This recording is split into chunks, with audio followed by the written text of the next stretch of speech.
Hello, hello. How goes? Hope everybody's had a good couple of weeks. We haven't played in a little while, and now we're back. So we did leave on a little bit of a cliffhanger last time, but I'm excited to jump back into the game. For those of you that are in New Zealand, I hope you had a good Anzac Day. Had a good day off. I think I slept through most of mine. But gee, hope everybody has it good. And without further ado, let's just jump into our normal shenanigans and get this stuff started. I do have my great cough back. I just chugged some cough medicine before we started, so I'm hoping that'll kick in and it won't be too much of a bother. We'll see. But anyway, when I switch over, you will hear the music from Kevin MacLeod that puts the music onto Roll20 through a subsection called Incompetech that is copyright free and free to use, which on Twitch we love. So, for DMs out there, like I said, it's in the jukebox section in a subsection called Incompetech. I've also got a Google Doc where all of the songs are listed in little playlists that I've got them in. So, casual roaming, like, what's it called? Combat, blah, things. I do rules differently. If you want to know what those are at any point, type in !DND and you will get a Google Doc with all of the rules that I use. I don't update them every time because there's a fair few of them. See the artists of the maps, you can type in !DND maps to check out the Reclusive Cartographer and Go Adventure maps. I switch between using the two of them. A lot of the time it is Reclusive Cartographer because they have a shit ton of incredible maps. End of Latov is the title of this campaign. So if you type that in, it'll give you a little synopsis of what this game's all about. Also, Moobot will pop in every now and again to remind y'all that Shatterpoint inspiration is a thing. If you think a player is doing well, or someone's character is just super fucking cool, or they do something cool, this also extends to NPCs that are good, then you can gift them an inspiration point. Just type in the character's name or the player's name, it's up to you. You will probably have to specify NPC, just in case. But yeah, players that are watching cannot gift themselves inspiration. We take a break around, it switches between like 8 and 8:30, whenever seems fitting, for about 45 minutes, just to have some food, take a quick breather, a quick break if we need to. And lastly, as I'm the DM, I don't look at chat too much, so I leave it to my wonderful mods to keep y'all sussed out, but a lot of the time y'all are pretty good. I do need to focus on the players, as this is their experience, and I have big ADHD brain. So my brain is like a squirrel, or a dog seeing a squirrel. Yep, I have that big golden retriever energy, where there's nothing going on in this head, just nothing. But anyway, let's jump in with our people and get fucking started. Hey y'all. Hiyo. Woo. Hi. I'll let everyone jump in before I switch over. But let me...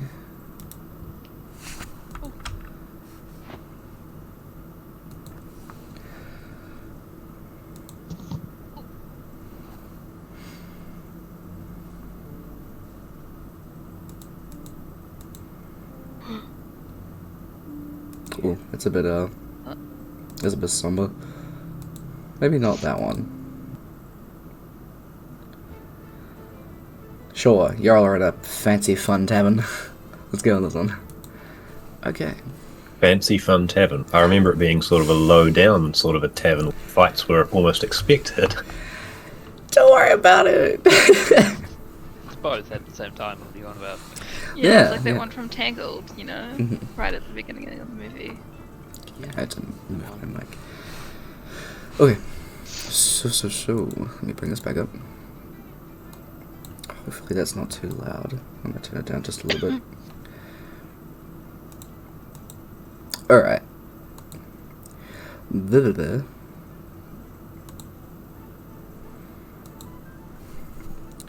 So, previously, who's got reverb? I just heard myself.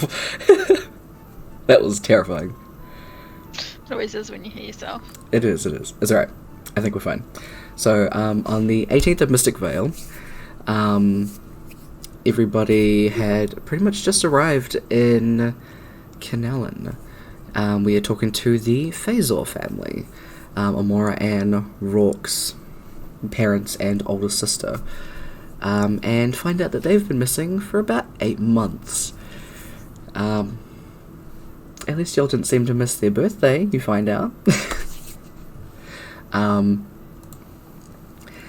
Jaxus asks a bunch of questions, pretty much being told to not do investigation at the dinner table. Kaba introduces himself as Henry, but Amora calls him Kaba, and Rourke introduces Kaba as Bill, so I don't think anybody knows who Kaba is at the moment. Once you all have had like a little meal here, Jaxus goes through and shows you the rest of the house. As it's pretty much connected to the Love Shrine, Amora pretty much lives here with her parents.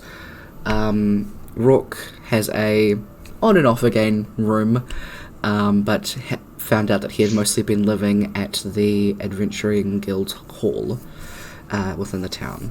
But they had sent his stuff back to the house as he'd been missing for so long. Going through both of the rooms, finding out a little bit about yourselves, Amora and Rourke, and also getting to see Jaxus's big conspiracy room, where she had a lot of stuff at least looked into to try and find you both. You all do find out that Grandma has been with Rourke for a very long time, and the family just kind of shrugged it off and was like, that's just the thing he found that he likes, sure. But it's not actually his grandma. Not actually the family's grandma. Ilios goes sightseeing. Goes to the Adventurers Guild to grab some quests. Excuse me.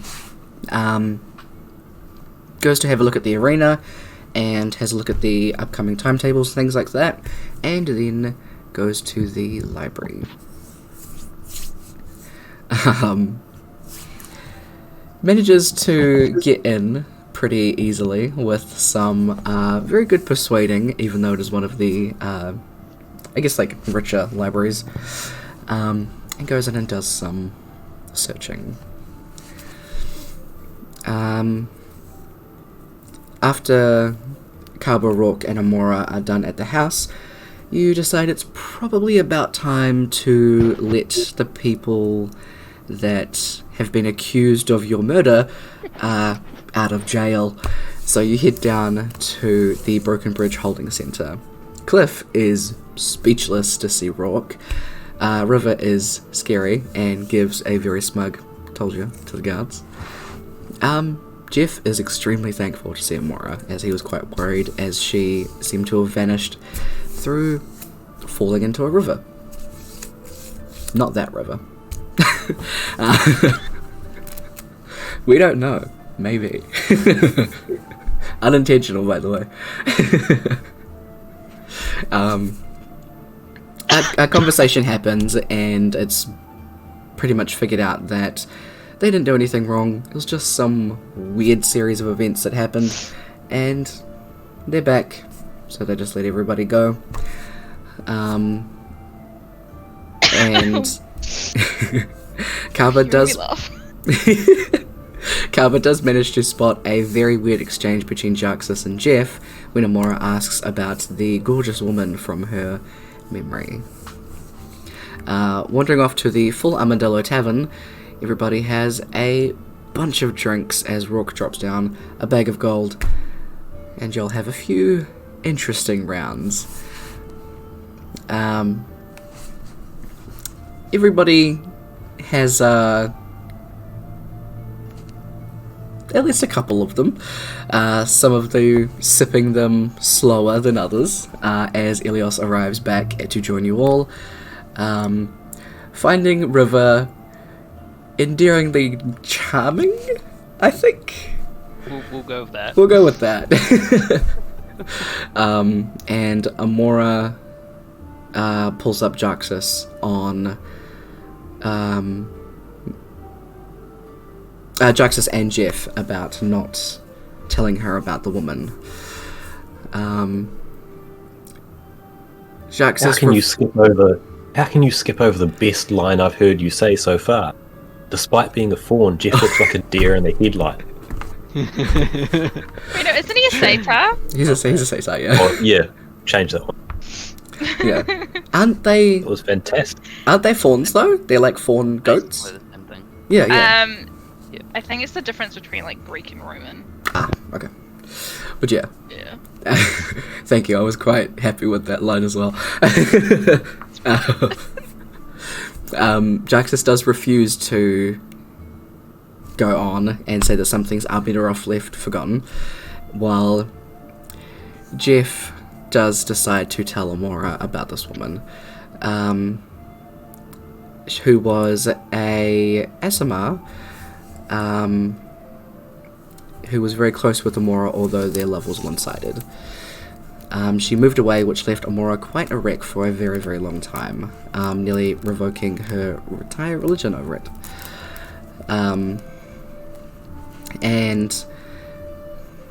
Alright, Amora introduces Ilios as Bob to the group, so, yep.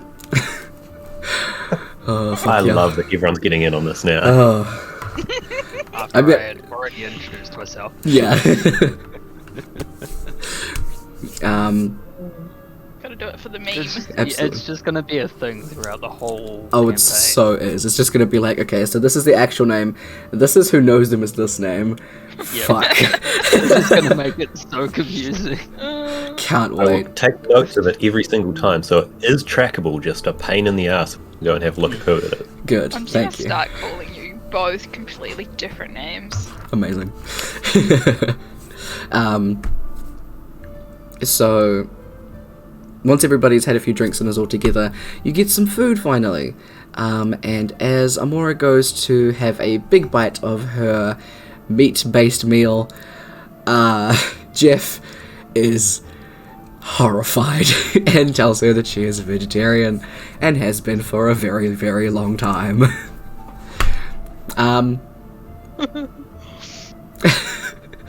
Amora is also completely horrified with herself. Jeff, we can undo 3 weeks, we just need to eat a lot of carrots. And the last thing that we'll jump back into is the tavern door swings open to reveal Professor Nimmin. As she walks in, she locks eyes with Jaxus, who immediately gets up to follow you all out to talk to you. Nim, not very impressed with this person following the four of you. Which is where we will jump back in. So you all, not all of you, sorry, but the large amount of you follow Nim outside. Pretty much as soon as you get outside, you don't see Nim anywhere, as Jaxus is following you all, kind of looking around for this split-haired woman. Where the hell did she go? You're all outside now. Are we drunk? You are. I don't think anybody else is. Really? I think I think, I think you're getting tipsy. yeah, I was on borderline because I was rolling quite well. Okay. Yeah. Yeah. We'll just go. Give me a con check right now, and we'll see how you're doing for what's about to happen. I know Rourke wasn't trying to get drunk, I believe. Yeah. Okay. And Kaba wasn't drinking alcohol. Yeah. Well, I think he had like 1 or 2, but he was doing old man nursing Okay. as long as possible, Fair enough. especially after seeing that eyeball drink. Fair. Alright. What was your roll? 17. 17? Alright. You're fine. Yeah. You're managing it well. I'm alright. I'm drunk. You are Cool. drunk. Brilliant. Or wasted. Yeah. Woo! Uh-huh. Still dancing Stumbling. while walking outside. Yeah, I'm just like,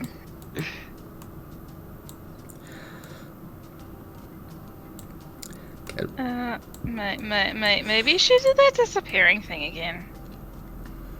Phew. Maybe she went back inside. And she came out here. She's that Is one it- that you were with, yeah? Yes.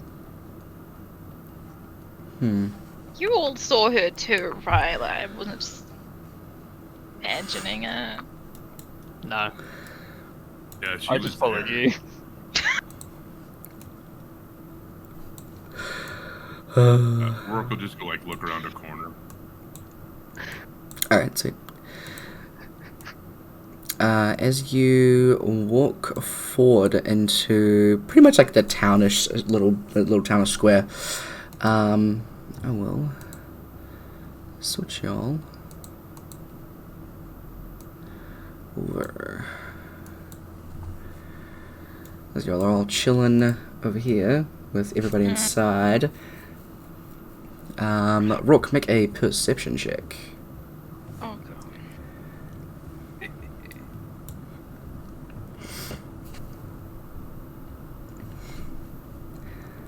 It wouldn't be with advantage, so it is the 4. Yeah. Okay. You don't see anything out of the ordinary. It just seems to be all good and fine. Yeah, I don't see her anywhere. Maybe. Go Right. check the other direction. As Rourke turns around to and Cubby, you go to turn around, you hear a loud thud. Multiple, actually.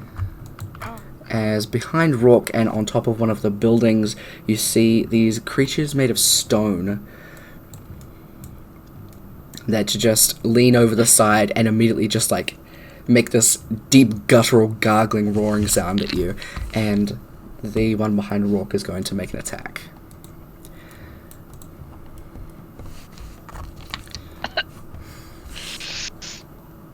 And I'm rolling my big d20 because I got a massive d20, it's fun. Quick question, Tyler, in case we go into initiative, which I think we're going to. Will I have disadvantage on like literally everything? Yes. It would be like you have first level exhaustion, so I believe you can put that on your sheet, and it'll. Yeah, but I'm rolling not on there. Okay, but it'll still tell you what it does, so I'll quickly check it on for you. Exhaustion on, and we'll go like that. Cool. So you should be able to see. So it's just ability checks. Ability checks. I have no idea where you were looking. Underneath your hit dice. I'm so blind. Oh, there. Yep. Oh, okay. So that doesn't count for attacks and shit. No. Shit. Oh. No, that's separate. That's alright. Okay, so only if you like do this check. Okay, cool. there. So it's like skills and ability checks. So yeah. So it does hit you, Rourke, and you take 4 points of piercing damage as it slashes across your back.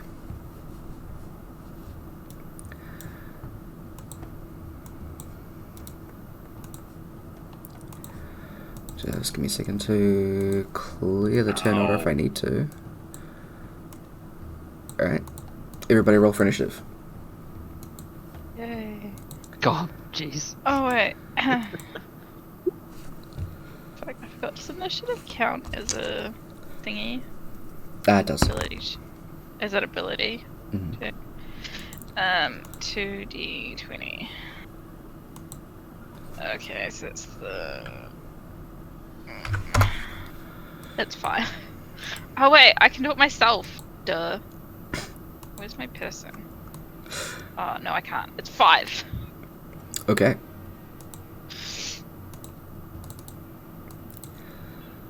So I will add you up here.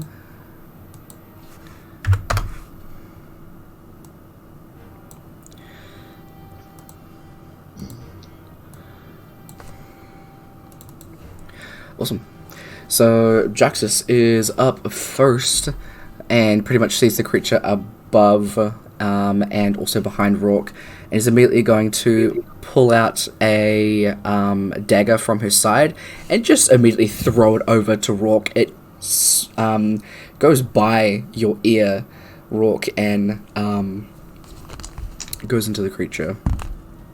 With a natural 20, it sure fucking does. Nice. Can I say your sister's dope? So that is that.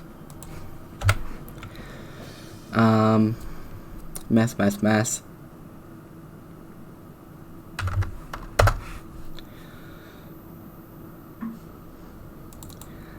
As it impacts on the creature, you can see it doesn't do too much damage, but it still does kind of like embed itself within like the cracks of the creature and just stays there as Jaxus is kind of shit.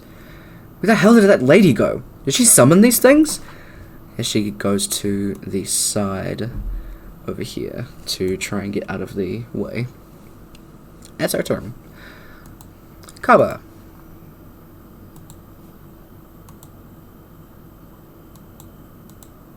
He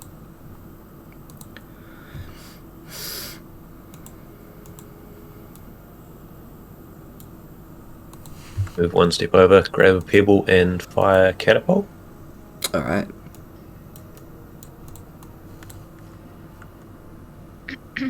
There's a... Dex saving throw. Sure is. There's a natural 20, sorry. I did not reset Right. anything.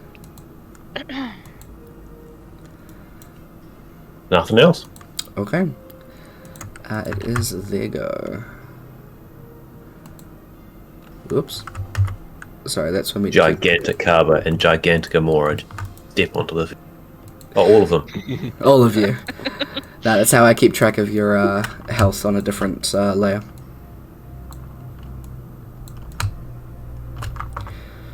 Because that one's actually got all your proper health and stuff. And also your ACs. So it's super helpful for me. I just forget to reset them all the time. How much damage did you take, Rourke, sorry? 4. Cool. Alright. This one is going to leap and jump down over here. And this one's going to go after Rourke. So...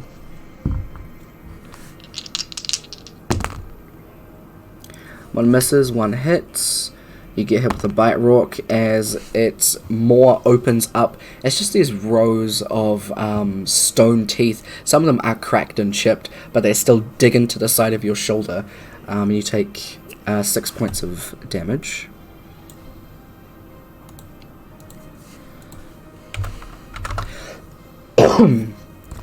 Ow.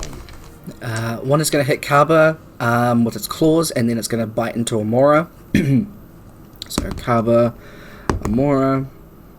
Amora, that's a natural 20. Kaba, that misses. So Amora, you take 13 points of damage. Know what that means. You I don't know what that how hurt I means, am. but you are looking hurt from that one bite.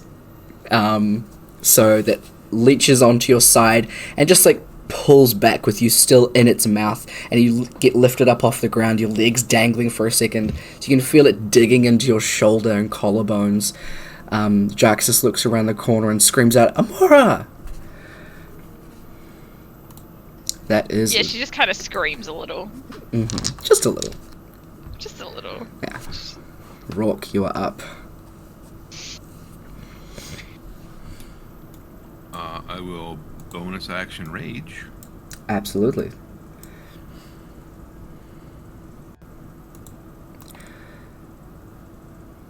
And attack the one next. Hell yeah.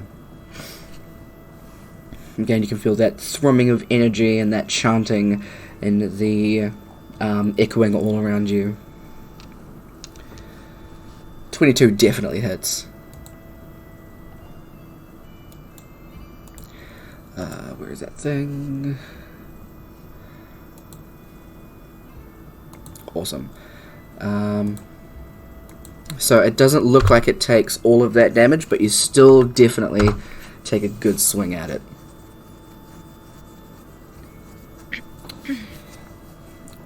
Is that the end of your turn? Yes. Alright, sweet. The focus from this this weird little creature, not little at all, just seems to be fully locked onto you. Nobody else seems to matter in this moment, as it can just hear that weird chanting as well. Its eyes are just focused on you. Mora, you are in something's It mouth. still has me. It's still, like, it's it's got me. yeah. You can still do stuff. Can I cast Word of Radiance? Yeah, absolutely. So Is it it has to a... No, it has to make a con check. Awesome. Okay. I remember I made up a divine word, but I don't remember what it is. Cheese. It is cheese? I It thought is- it was yeah. cheese. Right there down So somewhere. all you hear is cheese, but very like slurred. Mm-hmm. Slurred and Cheese. in pain. Yeah. Well, it rolled an 8. Yes, let's go. So it has to take 1d6 Alright. radiant. Let me just roll it. Oh, wait. Roll 1d6. That's a 6. Nice. Good shit, good shit.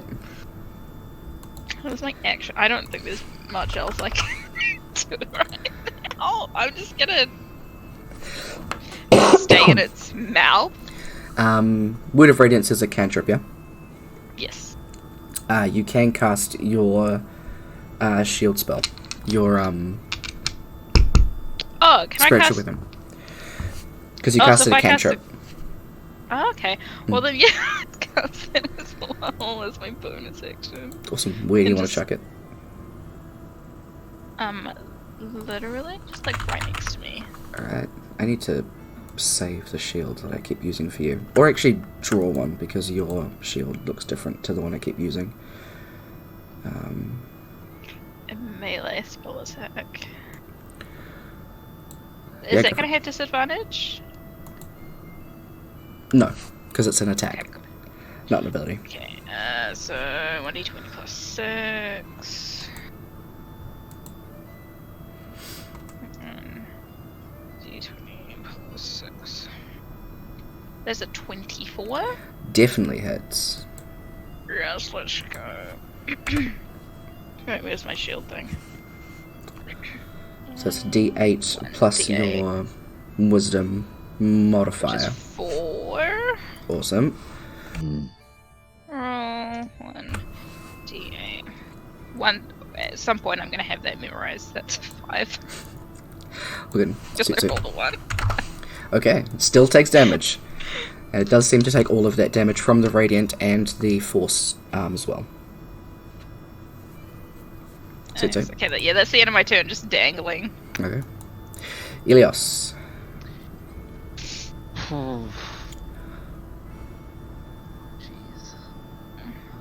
Cheese. Jeez. Cheese, yeah.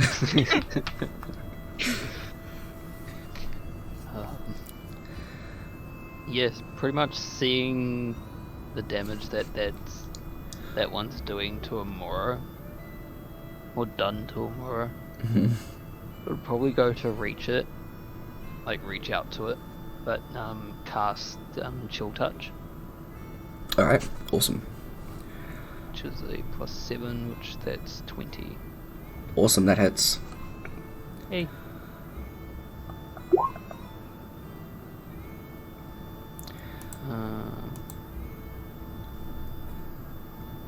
What is it again?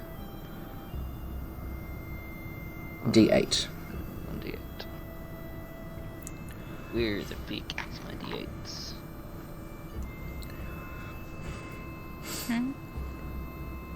That is 7. Nice. And that's cold, yeah? Necrotic. Necrotic. Disadvantage on attack rolls against you. Awesome. Sweet. Okay. Is that all for your turn? I believe that's all I can do. Alright. I don't think I have any bonus actions yet. No, that's right.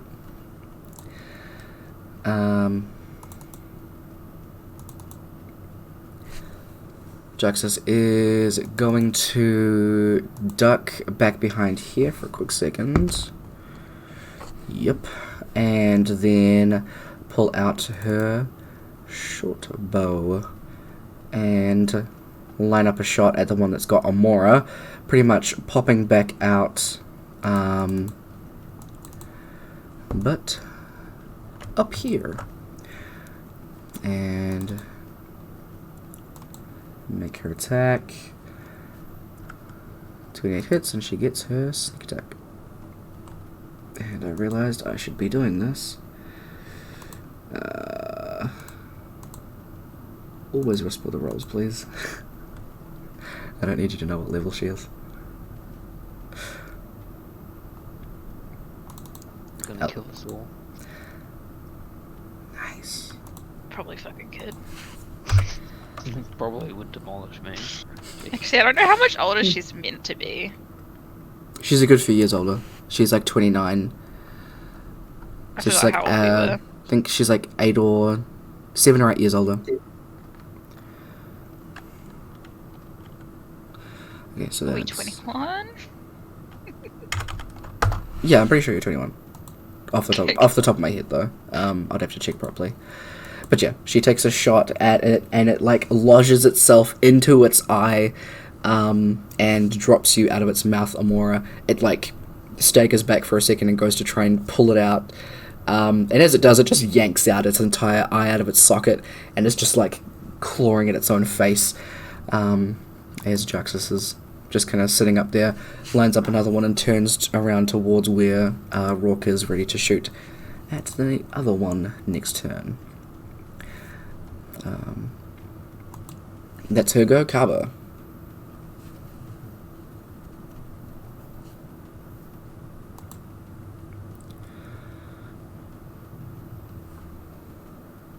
That misses, unfortunately. You're muted. I was going to attempt to hit it. Right, that's your turn. Okay. We'll do Rourke's ones first. Excuse me. By the way, your fate is in my sexuality and gender identity. Because I'm rolling pan and trans dice. Oh, jeez. I got them at Geddon, they're really pretty. Don't worry, I rolled 2 4s, so they miss. And against Amora, and then bite against Kaba. So against Kaba, that'll miss. Against Amora, That will... maybe... That'll miss. God, let's go. Rock, you're up. I will attack the one in front of me again. Go for it.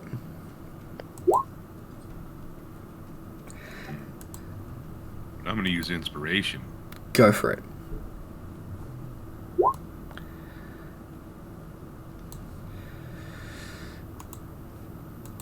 It still doesn't hit, I'm sorry. Oh, are you attacking recklessly, sorry? No, I wasn't. Okay, so this. Okay, that does miss, unfortunately. Is that end your turn? Yep. Okay. Amora, you're up. Can I cast, after picking myself up off the floor, can I cast Guiding Bolt? Yeah, absolutely. Okay, that's a ranged spell attack. So which one are you hitting? The one in front of me. You have disadvantage then, because it's within 5 feet. You know what, that's fine. Go.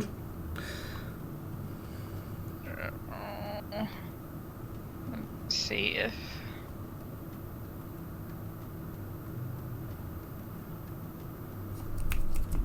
I'm trying to do math. Alright. It's 10? To hit, Yeah. and that misses. As my bonus action, can I make the shield hit it? You sure can. Wait, I have to roll again for that, don't I? Yes, you do. Do I? Yep. Okay. 1d20 plus 6. That's also a 10. It does miss as well, I'm sorry. I'm too distracted by being drunk and bitten. Very fair, yeah. Sounds about right. Yep. That's the end of my turn. Alright, Ilios.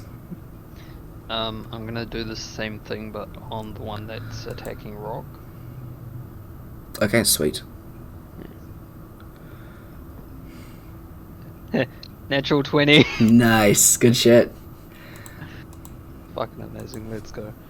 Hell yeah. So it's 8 plus whatever you roll. So, okay. 1d8, where is... 8. Nice. 16 points of necrotic damage. Fucking max roll and max damage. Fuck yeah. That thing is looking pretty fucked up from that. The one by Rourke is looking incredibly chipped and like... Yeah, it's incredibly chipped. It's not too bad compared to the other one by Kaba and Amora. It is like barely standing. It is like missing an arm now. A part of its wing is like fallen off. That one is barely standing over there. Ilios, is there anything else you want to do for your turn? I'm gonna go stand there. Alright. Yep.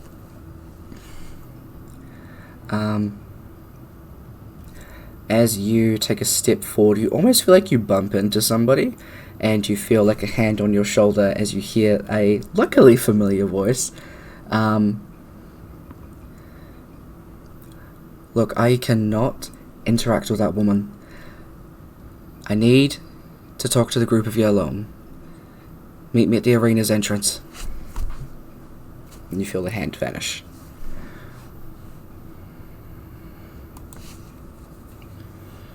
Alright.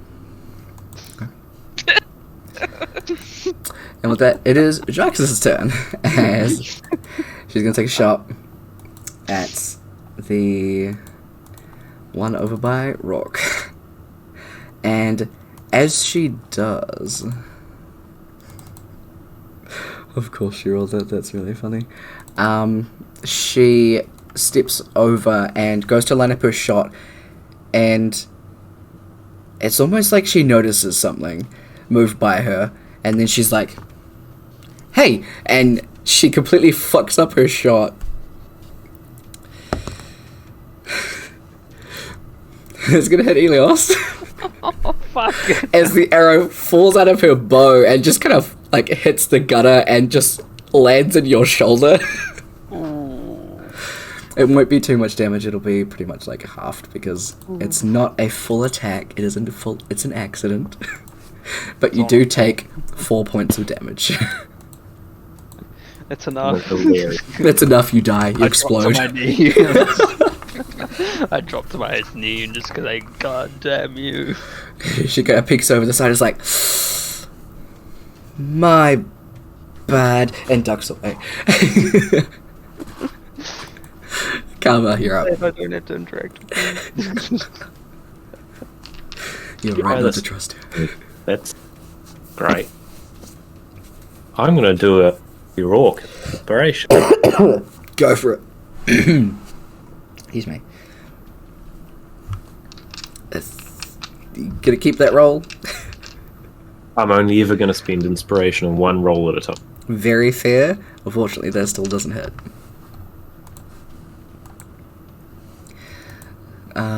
That all for your turn. Excuse me. Again, same thing. Bite against Kaba, claw against Amora. So against Kaba. That misses. Against Amora. That'll hit. Amora, you take 4 points of damage. How bad am I looking?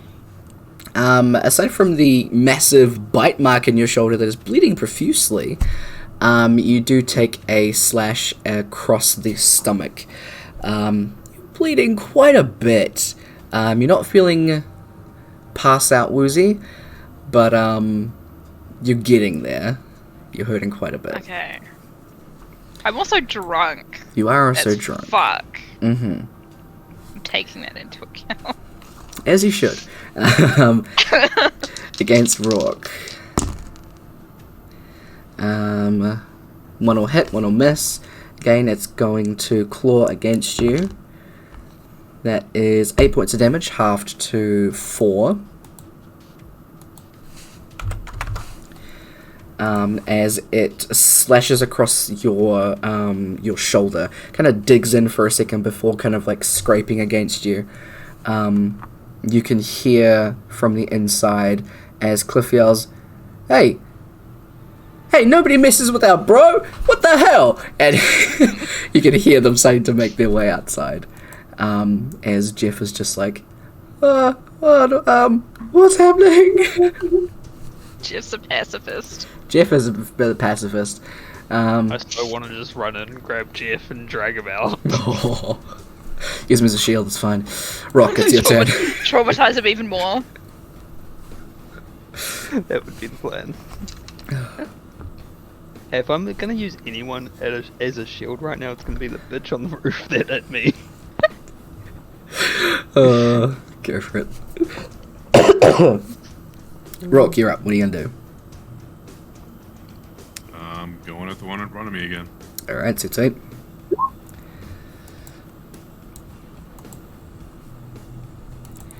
You're gonna keep that roll. Wrong character sheet. No, I'm gonna use inspiration again. Go for it. 16 definitely hits. So 15 points of damage. Nice.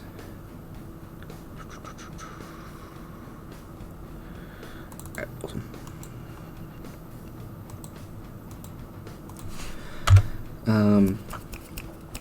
Math.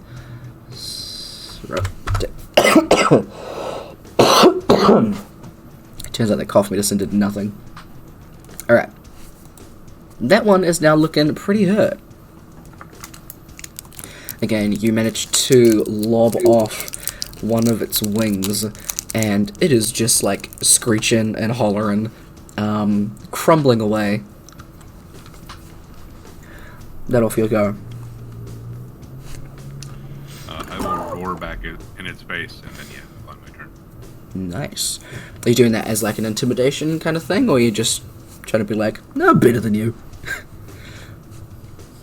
It's more like, that fucking hurt. Okay.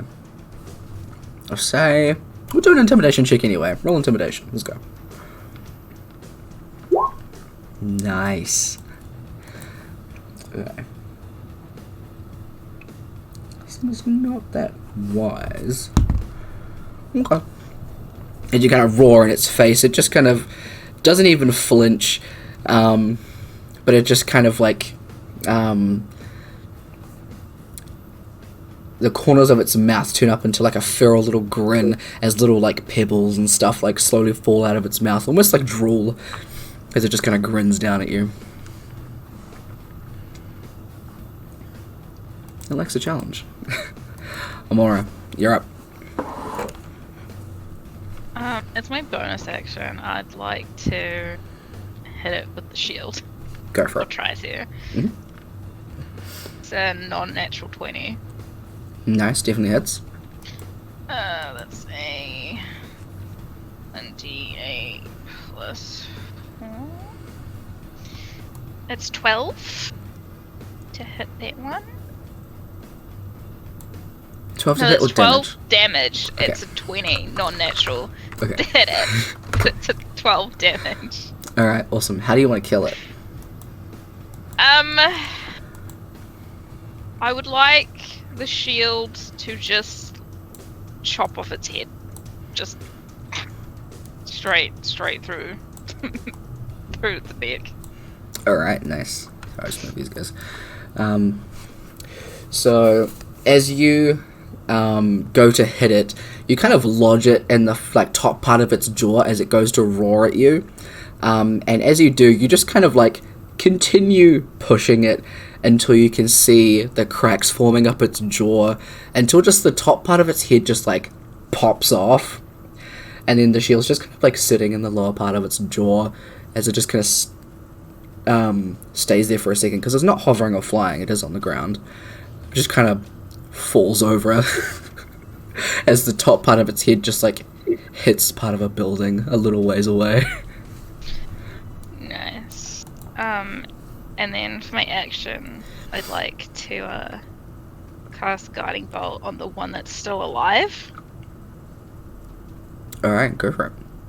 You Okay. will have disadvantage just because of the people in the way, and this is a cart, so you probably Oh, have to good. move around if you wanted to get a clearer shot. How? If I stood here, will that be fine? Yeah, absolutely. Okay, we'll go there. Cool. I'm stumbling, by the way. Just... Oh, absolutely. You end up just kind of leaning against the wall and just being like, yeah, I'm just like... Okay. okay, Do I nope. still have disadvantage? No, you're good now. Okay. Roll... 1d20 plus troops. That's a 24. Nice, definitely hits. Okay, it's 46. 4d6. Okay. And there's something else as well. Next attack against it has advantage. There you go. You check that. Fucking hell, that's 3 1s! Oof, Yeah. how That's much? 7. I'm so sorry, that's rough. Well, whoever hits it next hits. Hit it hard. But yeah, that's the end of... I'm assuming that I've just kind of left like a bloody trail behind me. Yeah. Amora actually like kind of scares you for a second, Elios. There's just this bloody mess of a woman stumbles past you and it just like leans against the wall. Casts like a pinkish gold spell that hits this creature and leaves it like shimmering and sparkling, which would normally be so like lovely and pretty if it wasn't dark as fuck. And she didn't turn to you and go,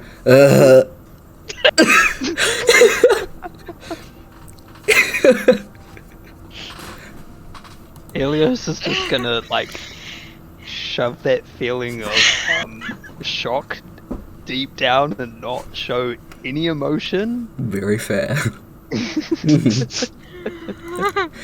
But that is your turn. What are you gonna do? I'm gonna bolt it right next. I'm gonna basically run, so I'm standing right here, Mm-hmm. You have and I'm advantage as going well. to, as I'm running, Mm-hmm. tackle the golem. Okay. And where is it? Shocking grasp. Okay. Okay. Nice. You have advantage. You do. Okay. God damn it.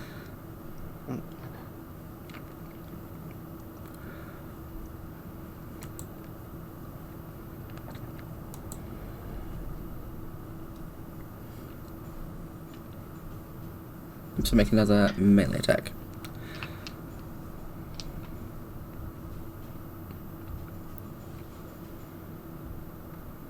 I always lose it on my list.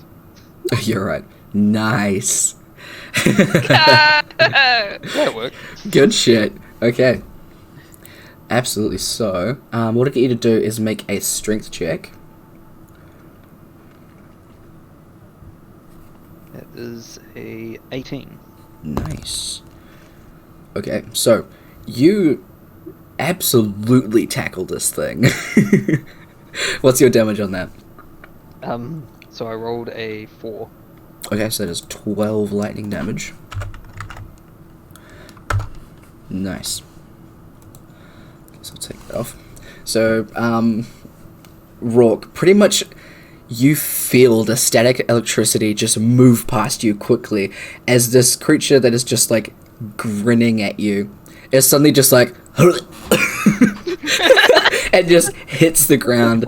It breaks part of the well and some of the water starts like trickling out as Ilios is standing on top of the creature and just pretty much has it by the ears, and the electric current is flowing through it and through the water and just pretty much like shocking this thing over and over and over again, and to the point where Ilios, you're like not even holding on very tightly to its ears. They just like crumble in your hands and you just kind of shake them off and all of this like this dirt and rubble and stuff comes off.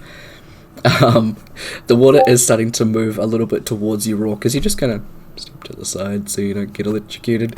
But like this thing is still barely standing. Well, it's not even standing. It's just lying there, dazed and disoriented, just staring up at the sky. It doesn't. Freight train, that's what. Exactly, and you're still standing on it as it's just like reeling from this. Jaxus isn't going to hit anything. She's going to jump down and kind of start tending to Amora.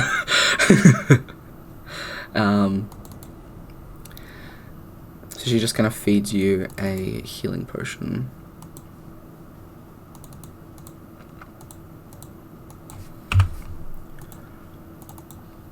You heal 13 hit points. Yeah. I'm not dying. You're not dying anymore. Good job. Kaba, it is your go.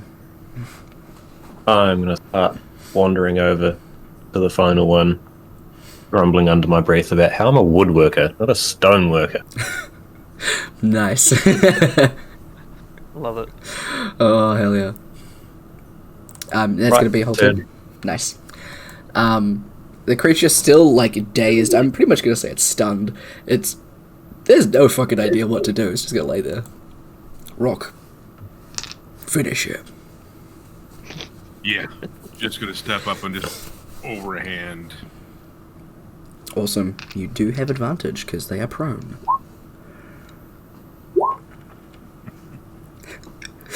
Alright. Do you want to keep those rolls? No, I do not. Fair. And I'm gonna attack recklessly. Go for it. 22 hits.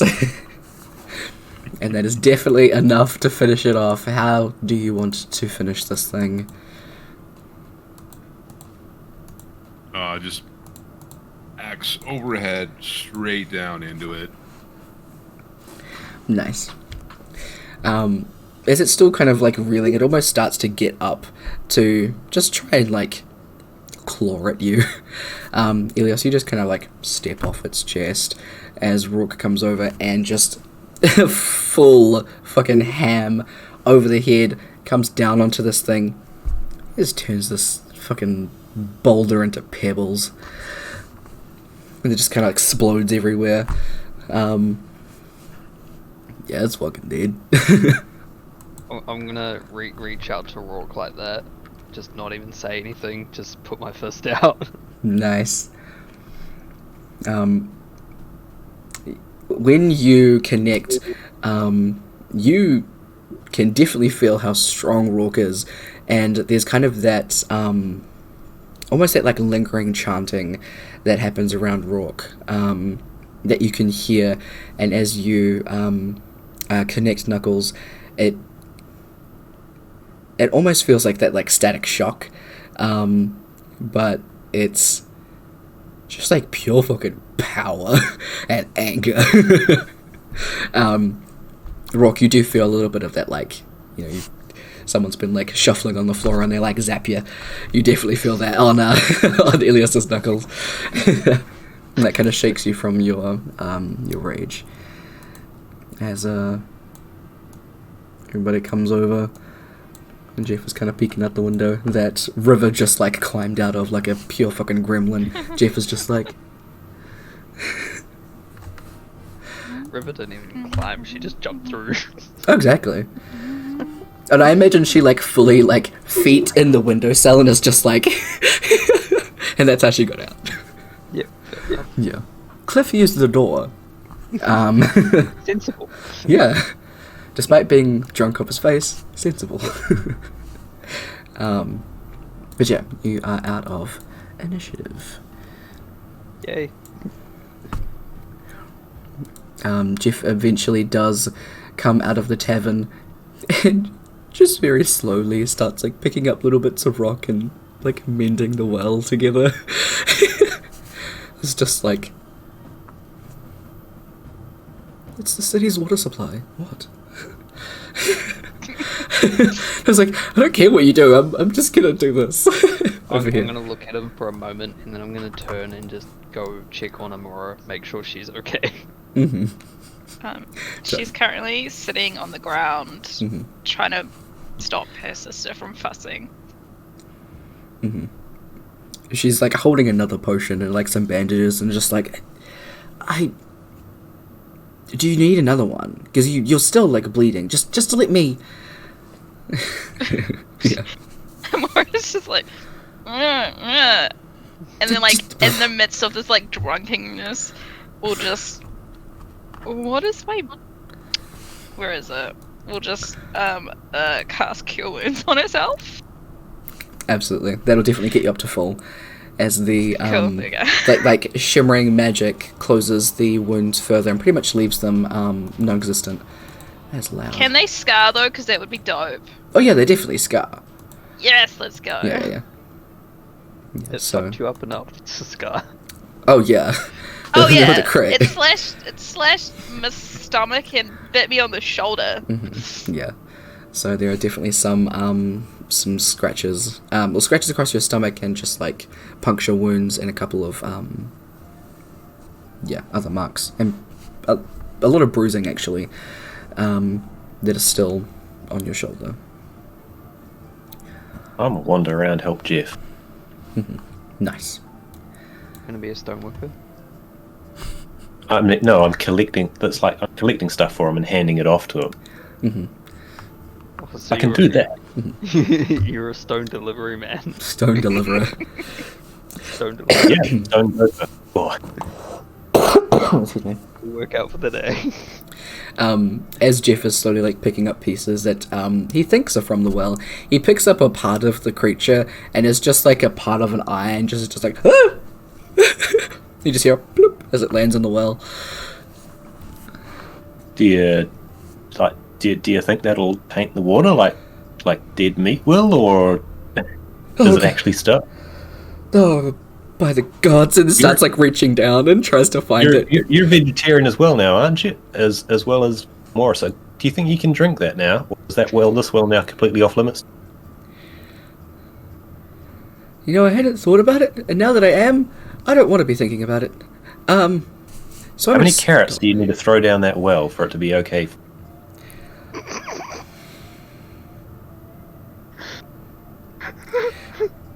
There might be some people that are allergic to carrots, so I'm not going to do that. And just kind of casts a mage hand and puts it down into the well and brings up the bit before just putting it very slowly and nicely on top of the, like, pummeled creature. It's yours. See what you did there. And starts picking up pieces. Checking them now before grabbing them.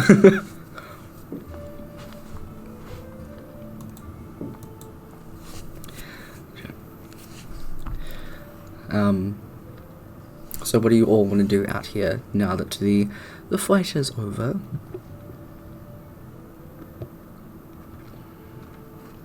I'm gonna turn to the Or side could and just go throw over. up. Next, pats you on the back. Orc would just go over and hang out by his sisters, Cool. absentmindedly like wiping blood off of himself time to time. Yeah. Jaxus will immediately just like kind of go from patting on Moore's back to just like the other hand is like starting to bandage you up and just like tend to your wounds and stuff like that. She'll reach into her bag and give you a little potion. So it's 2d4 plus 2.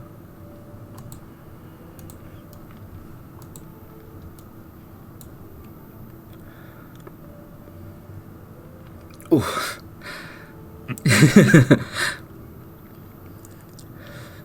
A lot of healing right there. Mhm. Only one hit. Fucked up does Rourke look like right now? Rook's not looking too bad.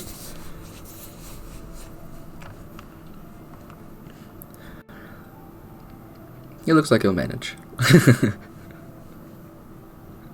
Yeah. I've had worse. River just kind of comes over, stands next to Elios, and is just kind of like kicking at the creature. Cliff goes to Rourke's side and just kind of gives him like, doesn't do what Jaxus is doing, which is like fluffing. But Cliff just does like a check, make sure you're okay. Cool. Okay. Cool. Yep. But River's just like, ugh, fucking ugly thing.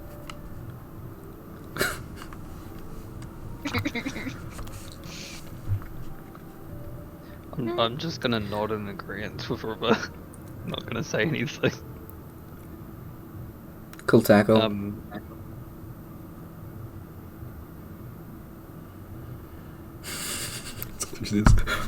Sorry, what did you say? She said cool tackle.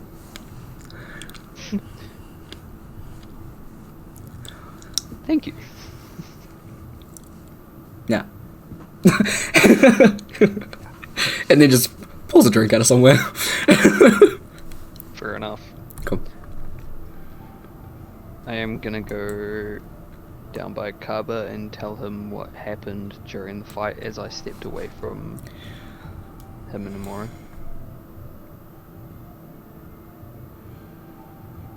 Amora. When she told you, was it to give you a time, or just said meet me by the arena? There was no time, but it's definitely just got to be us four. Well, the feeling we probably won't be able to drag Jaxus away from the other two until they're all properly bandaged up. I agree. And she seems to want to pretty much hang around them constantly, so maybe we'll need some sort of a shenanigan to separate Jaxus from the other two. Distraction. Sure, distraction would be a version of what I was thinking of.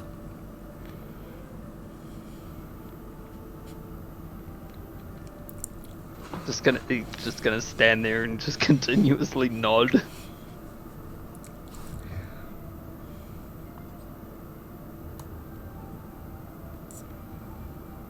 Can't think of anything right now.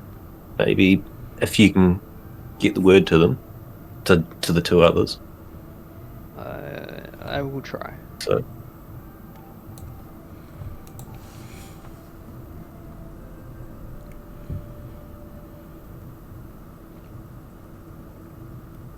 Anything off the top of my head to separate Jux from the rest. I can feel it one way. Actually, I'm just for a second. What? What's your possibly suspect suggestion? I just look at the arrow that's in my shoulder.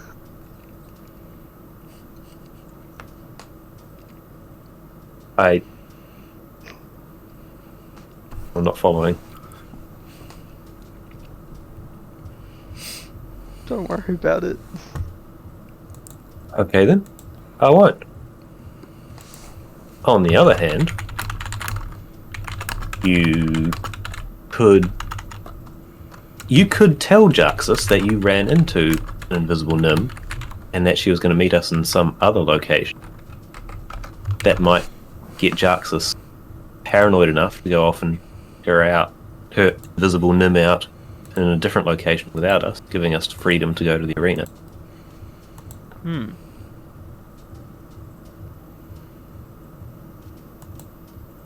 think that might work.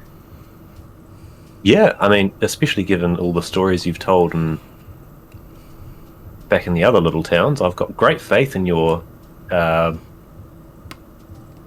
bluff abilities.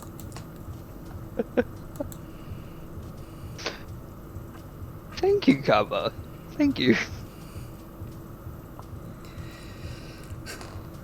You're more than welcome. I sort of go to pat him, remember what happened to Gargoyle beforehand, and actually, I'm gonna not touch you just in case.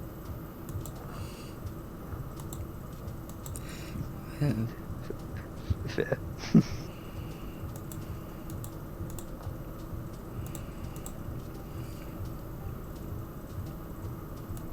But I think we need to tell Rourke and Amora before we attempt to tell Jux the story, so they actually know what's going on. And was Nim concerned about the other two? Or the other three? I keep forgetting Jeff is an actual person here.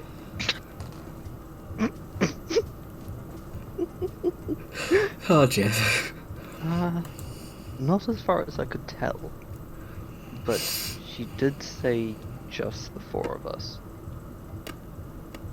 Right, so we want more stories.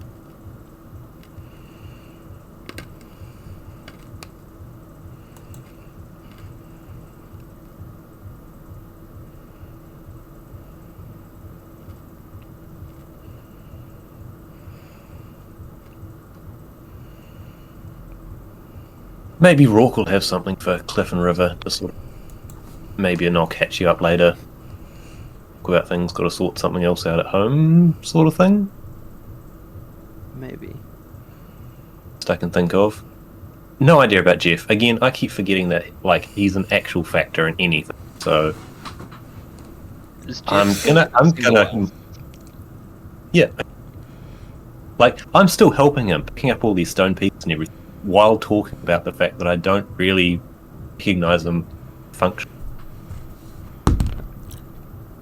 I want to really be a dick and just place a gold coin right in front of Jeff and walk away. Okay.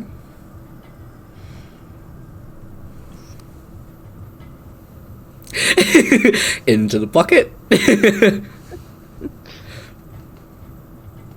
It doesn't say anything, doesn't acknowledge anything that you can see, at least.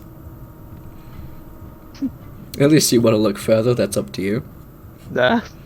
Yeah, Dip is just doing his thing, putting them together. The well's pretty much finished, is now just cleaning up a little bit.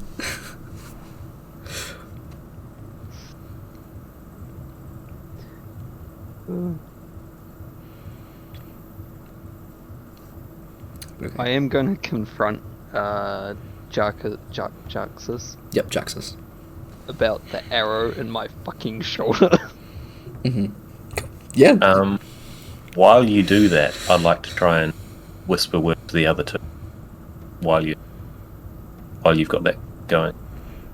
Alright, sweet. So how do you approach Jaxus? not happily. Mm-hmm. And she would have her back face to you, as she's still just like looking after or looking out for Amora and Rourke. Even though they're totally fine now, she's still just like big sistering, you know. Yeah. Mm-hmm. I feel like. Actually, I don't think Helios would actually do that. I'm gonna tap her on the shoulder to make her kind of face away from them. Yeah, she'll kind of like half face around, so she'll be kind of like head turned towards you, body pretty much towards Rourke.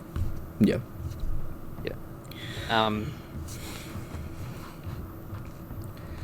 This still really fucking hurts. Right. I can give you a potion as well. I didn't mean to do that. I just kind of slipped. I was worried about Amora. You know. Here, and she gives you a potion. So 2d4 plus 2. Okay. Pretty sure you said that I wasn't too badly hurt anyway.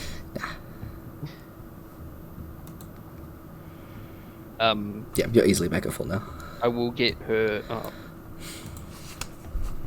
After saying it the way I did, I will calmly ask her to bandage it. Oh yeah. She'll take out some of her bandage and like fully face you, and then just start like bandaging around your arm, because it did kind of hit you in the shoulder around there. So she has to go under your arm to bandage it like that. She kind of like does it a couple of times. Is like, is that comfortable? Is that kind of thing. I'm trying my best to drag this out. Okay. Give Carver enough time to pass on the message. Sweet. Make a. This will probably be more performance than deception. That one.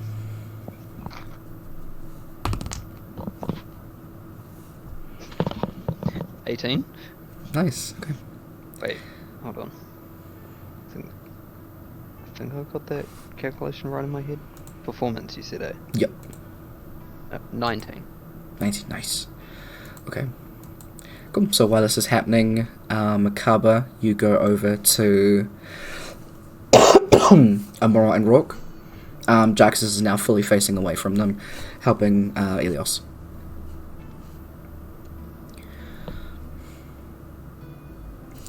Cool.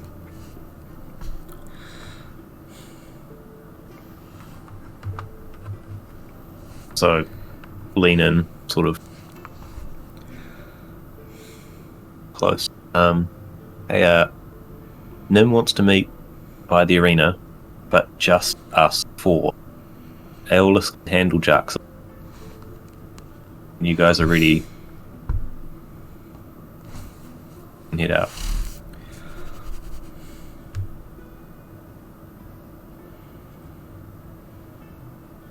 Which way's the arena again? Just follow us. And Gives a thumbs up and then starts to like stand up. not yet. Wait. Nice. She's Wait for like Aeolus. She's like half up. She's like, Okay. sits back down again. Sweet. So. Just give me 2 d20 rolls. Easy.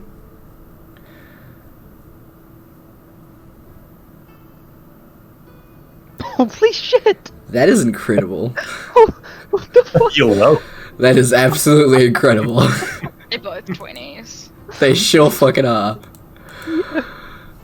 Holy shit. Damn. That's amazing.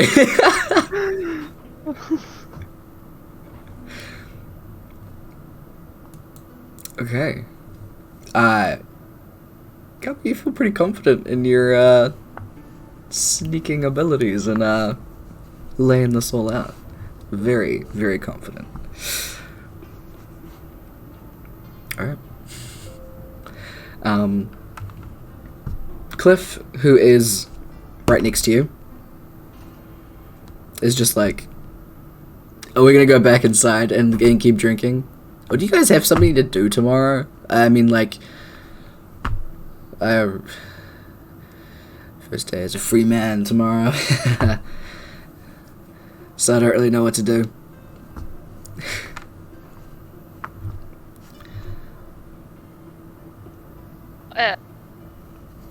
You gave us a tour of the town tomorrow. Oh, yeah. Yeah, we can do that, yeah. We live here. We know what's up. I live here and I don't know what's up. Well, hopefully we can help you with that. And puts like a hand on your shoulder. We meet back here tomorrow at like 10. Yeah.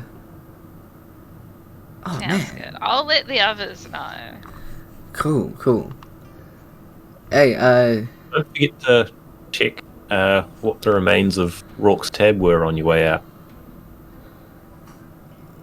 oh, yeah. What? Don't forget to check, barman, how much remains of Rourke's tab before you leave the night. Okay, yeah, we'll do that. Hey, River, come on. And starts strolling back inside. Wait, where's Jeff? Tucked behind the well. Yeah, behind the well still. And Moore's just like, Jeff! You Jeff! just see the horns like pop up in the face. Yeah. Meet back here tomorrow at 10. 10. Okay. And dusts himself off and okay. What way are you heading? And it goes towards Cliff and River. River's already like gone inside, not through the door. Again, through the window. And Cliff is just like, yeah. Nah, we'll walk you home. It's all good. It's dark and scary. And Jeff is just like, thank you. There are those things. He chucks a wing around him. I was like, yeah, don't worry. We're adventurous. We're amazing at this stuff. We look after people all the time. And you just hear them chatting away as they walk inside.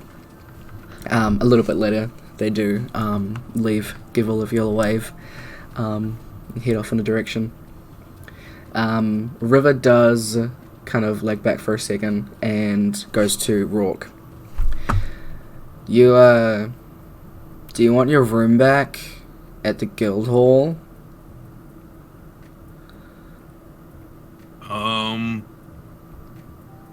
I mean, maybe. I don't know. We can figure that out later. Okay. I'm gonna take this one back to the house and you can get some sleep. Sweet.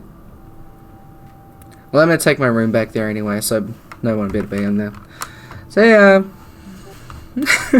And starts walking towards the guild hall. Thanks for helping out. Thanks for paying for drinks. Glad you're not dead. Same.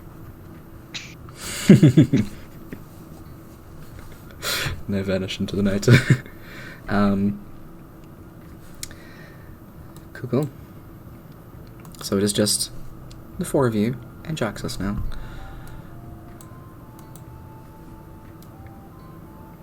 So after Jaxus has done my shoulder, I will do my best to spin a story. Yeah, absolutely. She's like between what's happening with everybody like leaving and stuff like that. She's just kind of like, oh yeah, see ya. Okay. It's just like listening along. So make a deception check. Now, Elios doesn't know this town very well. Okay. He does. He knows it decently because he got to walk around it a bit. So he knows what's closest to the arena. I'm gonna try and get her try and convince her that it's one of the things that is furthest away. Okay. So the furthest thing from the town would be one of the farms, the only farm that's here, which is actually run by Jeff's family, called Little Feet Farm. So you can use that on pretty much just like a little bit of the outskirts of town. Yeah, I would say just on the outskirts of town, just like going towards The Little Farm. Yeah. Yeah, Little Feet Farm. Okay. Yep. Little Feet Farm. Cool. So it is. That is a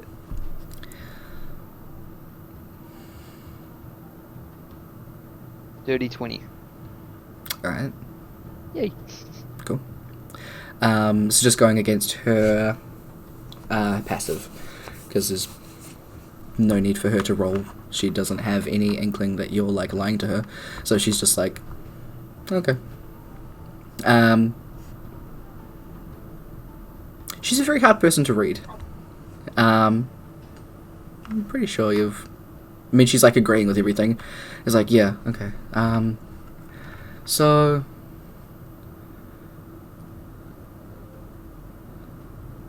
like, what do you say about Nim? Do you say that she doesn't want to see Jarxus there? What kind of thing are you trying to do? Because otherwise, she's probably going to ask, "Oh, I'll just go with you then." So how are you trying to twist that? Way.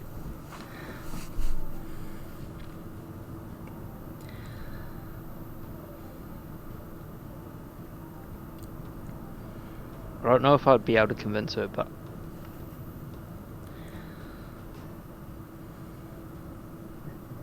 she wants to talk to you first without us, and then we'll Okay.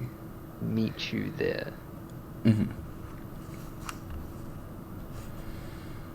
Okay, and with the dirty 20, yep.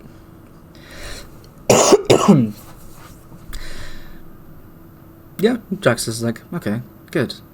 Yeah, I have a couple of things I'd like to ask him. He's a weird character. Especially taking my siblings for 8 months. Well, I don't know, but she knew where you were. Anyway. You and, I'm pretty sure he was introduced as like 8 different names. Whatever his name is. Are you staying at the tavern, or are you needing a place to crash?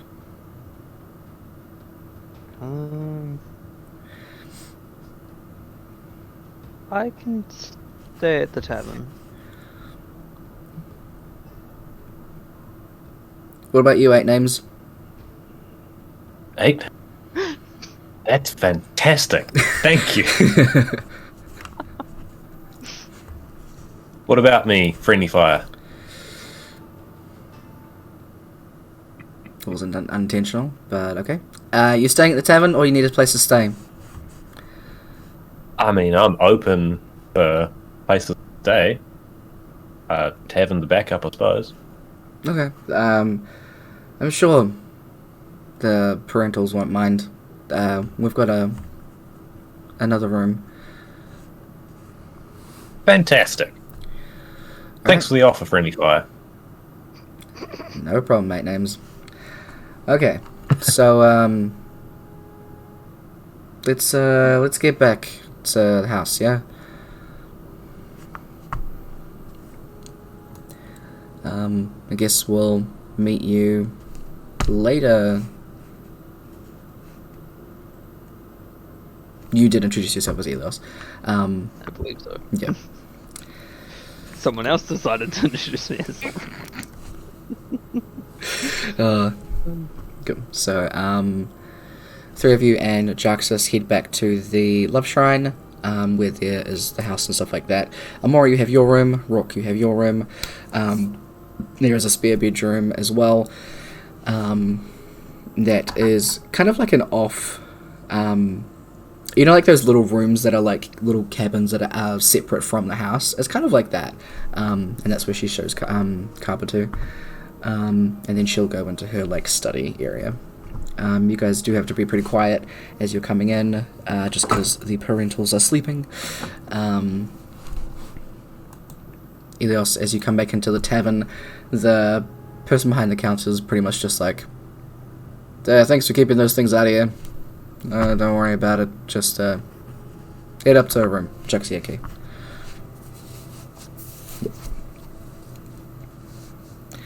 Suzanne? Cool. So, believing that you have Jaxus fooled, y'all can meet up at the arena. Sneak into the house to sneak back out of the house. Mm-hmm. Yeah. Yeah, pretty much Elios would just go in, get the key, and then probably sit down for 5 or 10 minutes. Yep, and so then does. start walking. Yeah. Cool. Sweet as. So, Amora, you are drunk. Rook. And in pain. And in pain. Rook, you are a fairly tall, large fellow. I would like both of you to make stealth checks to sneak out of this house. Wait, doesn't Carver need to come too? Kaba isn't like a... Drunk person. Yeah, but also, like, he's in a little house, like, outside of the house. So it's like one of those little rooms that are separate from the house. I don't know what they're called. Sleep out. Yeah. Nice, very good. 11. Okay. Wait for the one. Where's the one? Yeah, did you do that with disadvantage because it's a skill check? But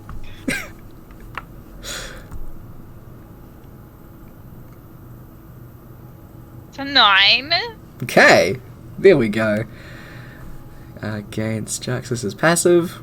Alright.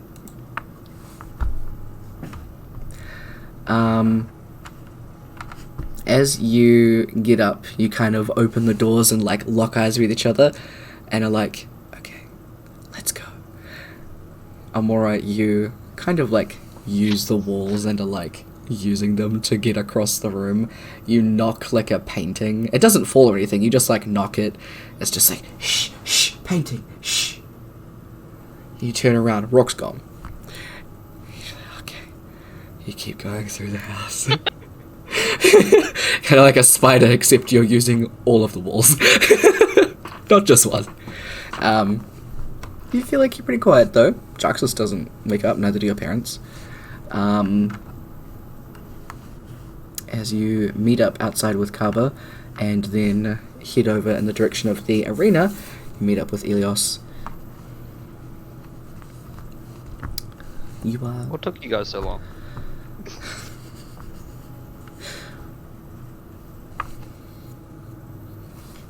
Your mum. I don't even know my mum. Is she here? Oh my god. Wait, is he your brother? They didn't. No.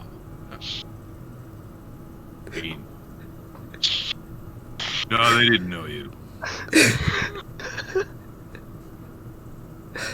Right?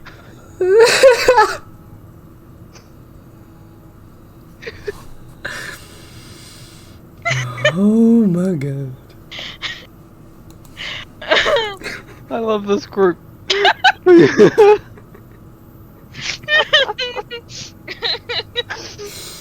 Oh. Mm-hmm.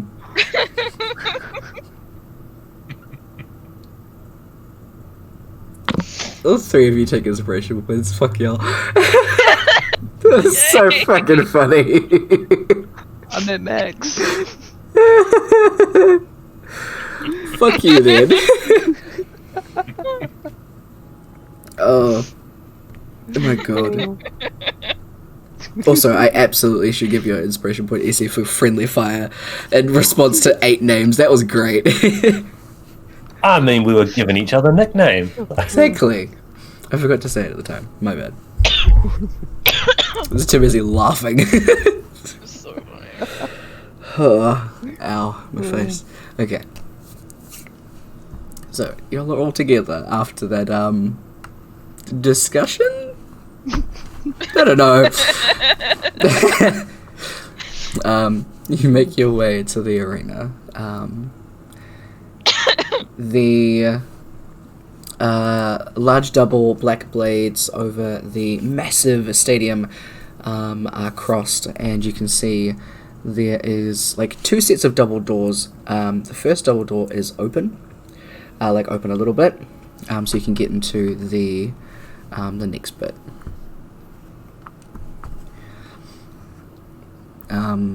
There aren't many guards or anything around. There are like just one or two wandering around. They don't take much notice of you guys, and they don't seem to notice any of the stuff by the arena. You can get in pretty easily. So the way the arena works is there's like the main outside of the arena, and then there's like an inner circle that has pretty much like where people can get in. So why is it doing that?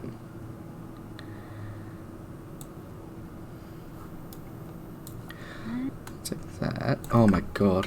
What the hell? I don't know why it's moving with my drawing.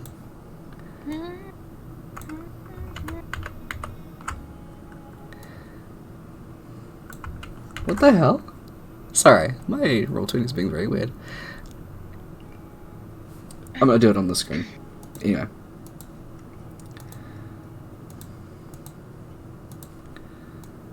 Okay, so there's main doors and then the inner doors, so that this is where people can filter in to get to the seats.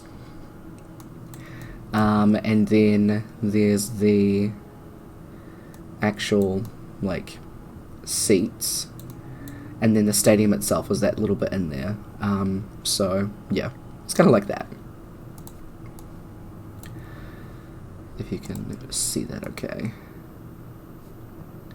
Yeah.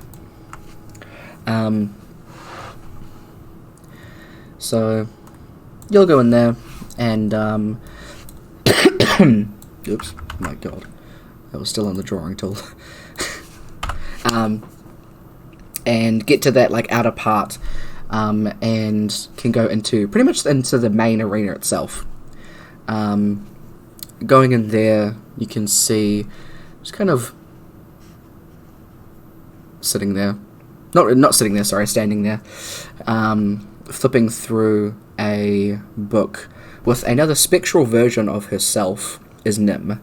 The spectral version of herself is like a very soft greyish colour, has exactly what she's wearing on. You can make out the details and everything that it's her. Flipping through another book as she is saying things, the figure seems to be writing it down. Pretty much just going through a couple of things that you have never even close to like hearing before. She's talking about what was it, sorry? She's talking about a place called Acheron. Oh, sorry, she's talking about Acheron, Carcerai, Bitopia, and then starts talking about quasi-elemental planes, and then notices that you guys are here, and pretty much just snaps her fingers, and the figure vanishes. Okay, hold on. Voices. Okay. Glad to see you're all here. And that you managed to ditch the other one.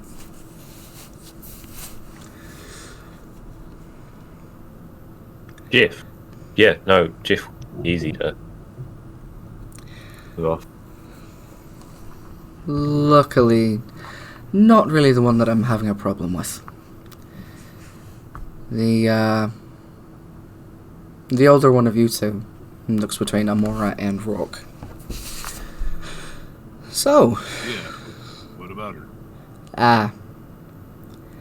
She's, how do I put this nicely? She's a bit nosy, isn't she? A little bit. I mean, That is Only pretty- that, like, she wants to know what everybody's doing and what they're up to, like, all the time. Yeah, that. she should become a police officer. She sure should. So, you have managed to figure out a little bit about yourselves. At least figure out where you're from. Good start. And, what else? Fill me in. Apparently we're adopted. Shocker. Apparently I was massively in love with some chick. She turned me down. And I nearly lost my faith. Mm-hmm. Though I don't remember it, so Okay. why would I be so upset about some chick? Hmm.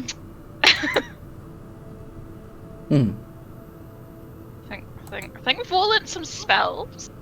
Definitely. Good, good. Yeah, had a few fights. That's always fun. Nearly got sacrificed in a ritual. So Classic. that was interesting. Oh, there was that hag. Do you guys remember the hag? Oh, hags already. Got away, though. Yeah. Don't know where though. She was Looked like some shadow demon thing and killing people. get away. Okay. It's Yeah, an interesting thing going in some small towns, apparently. Sure do.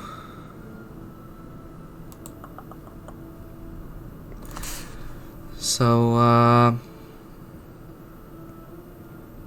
you're... Oh, duh, there it is.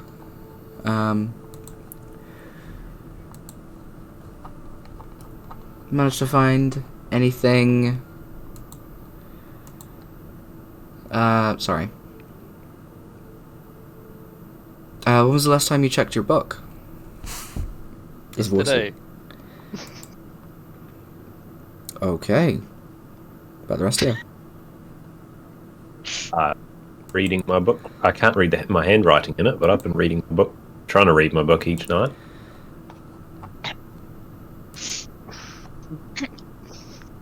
The one Mora's just like, that I gave you? Oh no, the one I gave me. Okay. I haven't actually touched that one for a while. Okay. I forgot we had books. Mhm. I also wasn't talking about that book either. Nice. I didn't remember it's there. Oh my god, here it is. It's taking me fucking ages. Okay. Well, do they open? I'm gonna grab mine out. Rummage in a bit. It's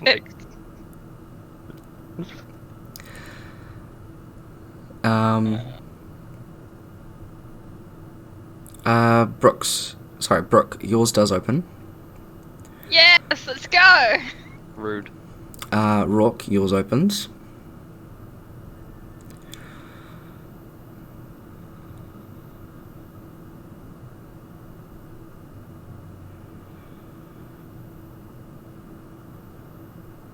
And that's it.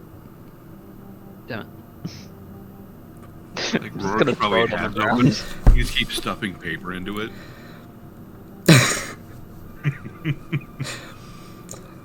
Um, You just keep stuffing paper into it.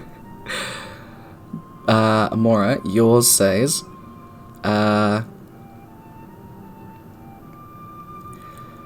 go to Canellan, Acrania, find an adventuring party, and then it just says find them. Give me a perception check. Or investigation, up to you. What did you say? Perception? Or investigation, up to you. We're gonna go with perception. It is with disadvantage, because you're drunk. I fucking hate you right now. You're the one that got wasted! And you haven't slept I yet! didn't! No, we're gonna be doing important stuff. Ah. To be One that fair, tried to keep up with Elios. I was rolling really well until it got switched, okay? Okay. I really want to re-roll that. Okay. I don't want it to be a 5. Well, technically be 9. Mm-hmm. If I re-roll that, is it 2 inspiration points or 1? Just one, and you just re-roll once. So we just roll 1. Just 1 dice.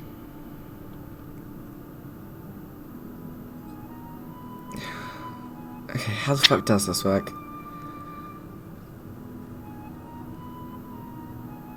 Just re-roll the set again, but it only costs 1 inspiration, I'll say. Okay. Yep. Otherwise I have to think about it too hard and I don't want to. We'll give you a chance The here. 10? That'll be a 14! 14's okay. Don't worry about it.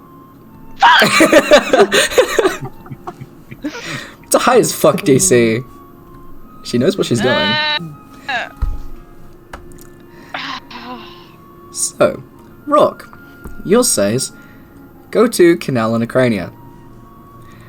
Says, go to Little Feet Farm and place your mark. Flee, they will find you. Learn to love and accept yourself. I will copy these to both of you. So wholesome. This is like find an adventuring party. Did ours get switched? That's what I was thinking. Like,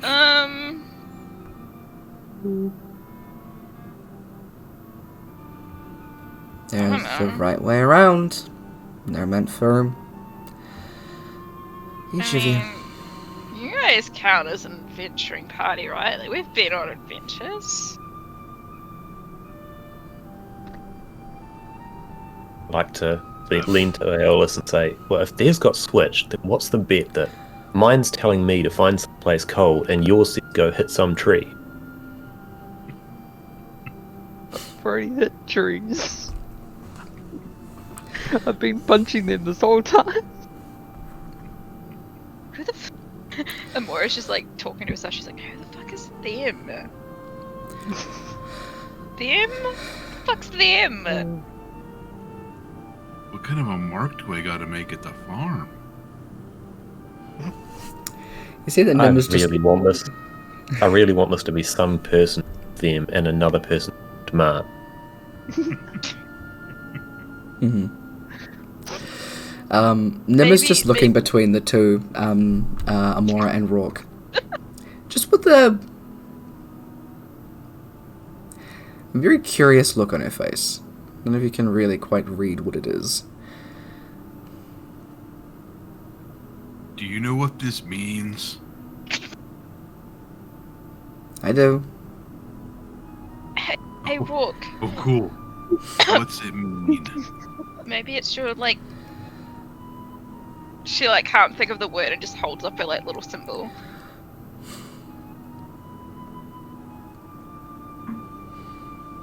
Maybe it's this thing, but yours. Oh, I suppose that could be.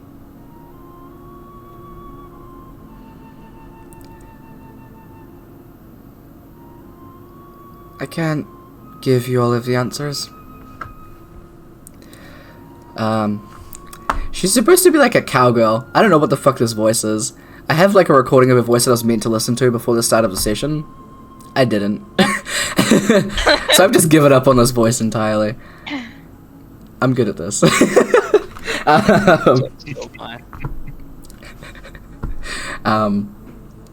Forget the voice. I can't give you all of the answers. It's unfortunately something that you're gonna have to figure out on your own. But I can give you these hints.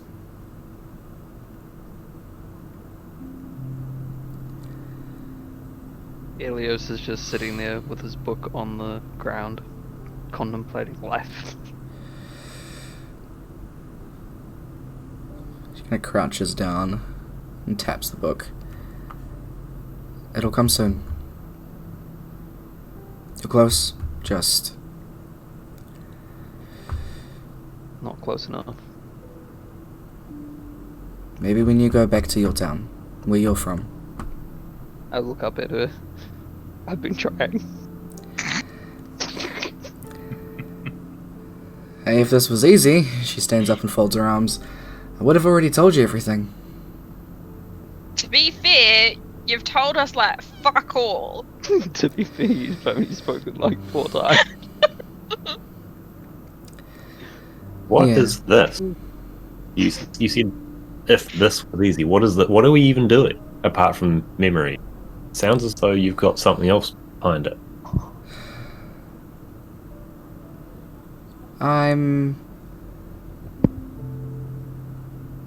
What did you do? Are you okay? Did you hit your head? Yeah, I laughed and I hit my head on my head. Oh no!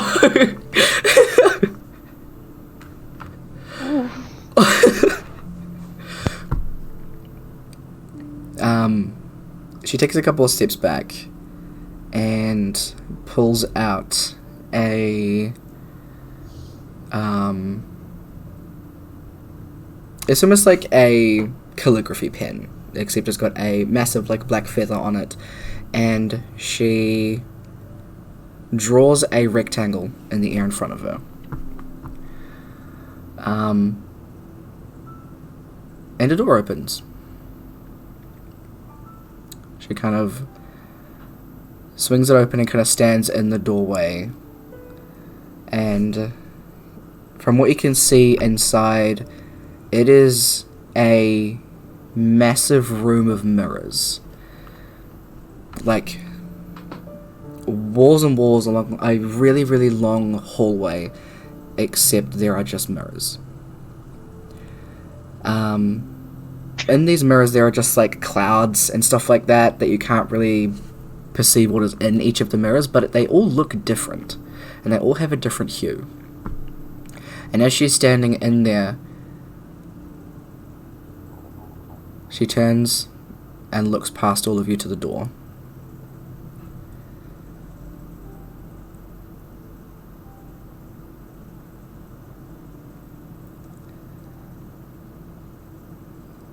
You're not meant to be here.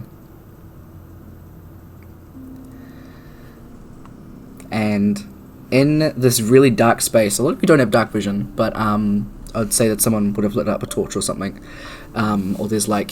Oh no, she would have put up some dancing lights. So the space is like reasonably lit around each of you.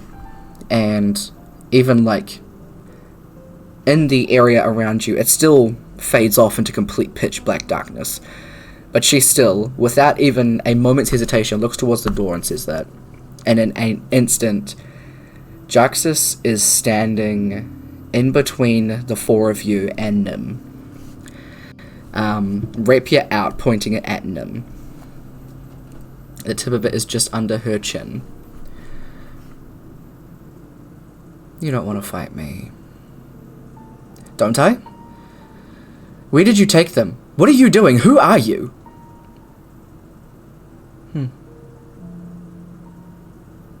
You don't need to worry about that. She steps back into the door and closes it. And as she closes it, the door vanishes, and so does Nim. Jaxa steps forward and goes to pretty much stab into that area. Why did you lie to me? I get up and walk the fuck away. He grabs you by your I'm not saying fuck shit. he grabs you by your hood and yanks you back. With her strength, wouldn't she basically put me on the ground by doing that? Because I have fuck all strength. What is your strength? Nothing. I don't know.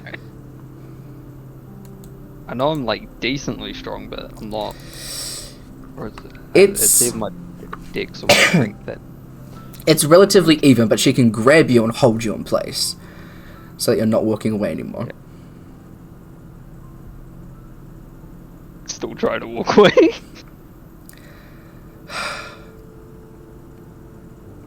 I don't trust that woman.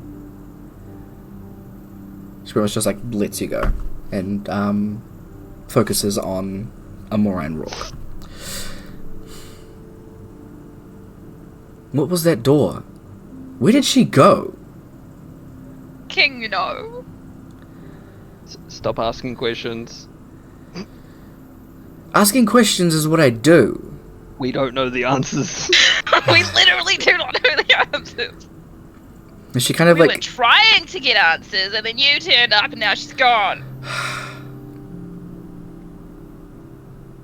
Now I gotta go make a mark at a farm. I pointed at Amora and I'm not saying anything. Why are you pointing at me? What? It's exactly why I lied. Mm-hmm. Oh. Okay, well, Why'd you follow us? because you go missing for 8 months, and then some random lady brings you back here, and then she shows up, and you lie to me, and say that... Technically, I did not lie. I didn't say shit.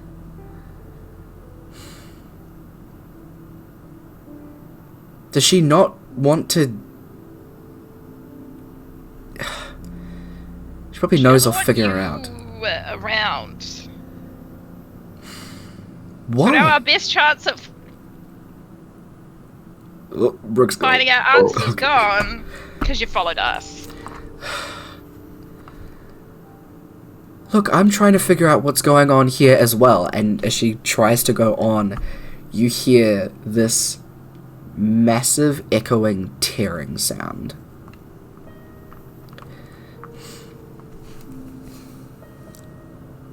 The sky, which is normally dark, the sky that now has about probably like 30 overlapping different moons in the sky, tears open. And behind it you can see what looks like that room of mirrors. Just an echoing scape of reflections and different hues and colours, and just on a massive scale. And as it does, the moons that are in the sky, the ones that are crescent moons, hang and just start swaying. The moons that are full shrink and blink out of existence. The ones that are almost full shrink and blink out of existence. A couple of the almost bigger crescent moons and half moons hang and then almost fall into nothingness as they fall and shrink and vanish. The 3 or 4 of the 30 variations of moons that are crescents, full like little tiny crescents, just hang for a second before they almost chain and connect before shattering. And this tearing sound is immense. It is loud. It echoes in your head afterwards for a very long time.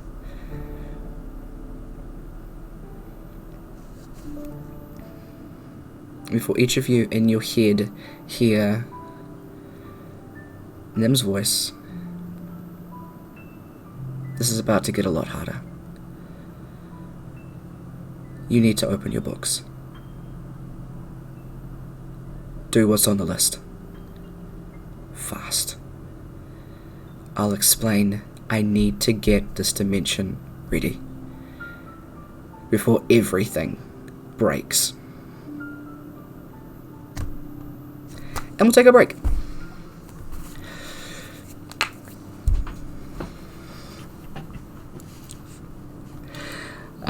So we'll take about 45 minutes. It sounds, it's still alright to you guys? Or should we go 30?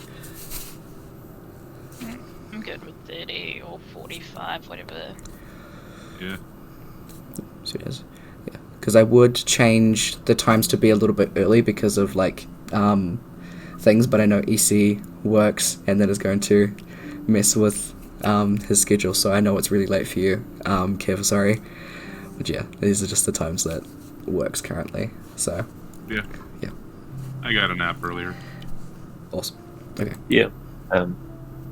Managed to have a solid nap earlier. So things have slightly changed with work, so I can go a little bit earlier if you need to. Awesome. We'll have a chat about that a bit later. Yeah. Sweet. Okay, so we'll have our break. Catch y'all in 30. If you have any questions, chuck them in chat. I'll keep it open. But yeah. See y'all in a bit. Ha ha ha ha.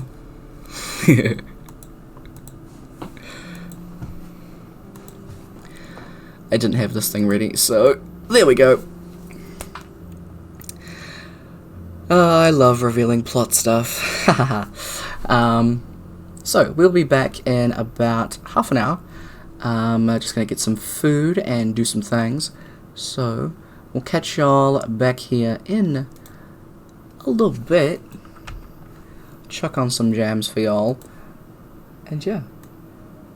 See y'all soon.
Okay. Hey. Good timing, Wefu. Or would I? You'll never know. Would I do that? Thank you, Wefu, for the sub. 23 months! That's like 2 years. That's insane. Thank you. Big shrink. Wow. Alright, let's jump back in with the peeps and all their shenanigans.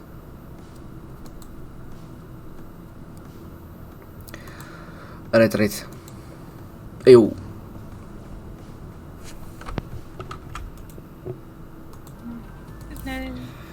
So we had a weird little occurrence. Weird little occurrence. No, just a little random. No, as it randomly do. Oh, I'm trying to figure out what color I want to be. You can't see it, but like, it's just a little bit reddish pink, I guess. This is the second time we've seen random stuff in the sky, so as far as we're concerned, it is a regular occurrence. Exactly. Seems totally normal. Mm-hmm. Hey. So, to y'all it seems normal. Jaxus is terrified. Like, staring at the sky, wide-eyed, and you hear screaming. Just from the town. Rourke will just kind of lean over. So, that's not normal? No, that is not normal. It's not. Fuck, I didn't think so. Was I right? I can't have been right. What the? And Jaxus takes off and just starts running. Right about what? I have to get home. Right about what? Follow me. Okay, bye. We're just gonna get up and start running / stumbling everywhere and be like, wait! I'm still angry at you! I'm still angry and drunk. It's just like, keep running. Okay, so, Ilios just says bye. You just gonna stand there. That's up to you. Okay. I'm just gonna stand there. No, I'm gonna slowly walk, but yeah. Alright. Okay. Calbo, what are you up to? I'll probably not run after them, but back to the temple house. So, Okay. As you are all going through the town, you can see people, like, a lot of the, there are guards as well as homeless people that were the ones, like, yelling and screaming, not yelling, sorry, hiccups after 8, screaming at the sky, and that seems to have woken up other people throughout the city that have now caused a bit more commotion, where there are now more people just being like, what's going on? The world's ending! We're all gonna die! Just shit like that. There are people that are already just, like, boarding up their houses. You can see people, like, taking out bits of wood and putting them over shops, hammering them closed, and houses as well. You can see people waving down carriages and are, like, have seemingly chucked together bags of things that are getting into carriages to go somewhere. As Rourke, you are following after Jaxus, so it will be Rourke first, then Amora, and probably Ilios and Kaba would arrive at the same time. Or were you not following, sorry? I was just gonna go back to the tavern. You absolutely can if you want to. I was not following. Okay.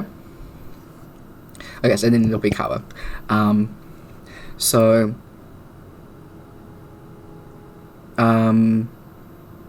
First of all, like, your parents are awake as soon as you get in. Jaxus seems to have just, excuse me, thrown the door open and, like, burst inside. She's already in her study, and you can see she's flipped around the board. So she had, like, a massive board that she's, like, flipped it over to the other side, and she is just talking million miles a second. It is so hard to keep up with, and a lot of the things she is saying is like, what the hell, what the hell's a lich, what are archmages, what are, like, huh? There are just words coming out of her mouth that are like, the fuck is this? But she is, it's pretty much about the sky and what's happened. There are a couple of, like, there are lists of plane. It has, like, planes, negative and positive, and a bunch of names. You can see, Rourke, that there are a couple of names that Nim said. Carcerai is one of them, Acheron in the negative plane, Bitopia in the positive plane, and there's just, like, a big circle in the middle that says sky, what the fuck, and then, like, branches out of it. One of them is the planes thing with each of the planes, that a couple that Nim listed. Another one is time breaking, so Mechanus? Yeah, Mechanus is broken. There are, at the bottom, 3 sections. One of them says Lich, with question marks. The other one says, are the gods dying again, question mark. And then the third one says,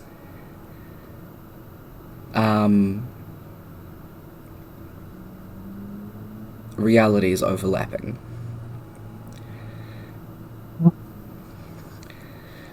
And as she's looking at each of them, she has, like, her head in her hands as she's, like, looking over each of them.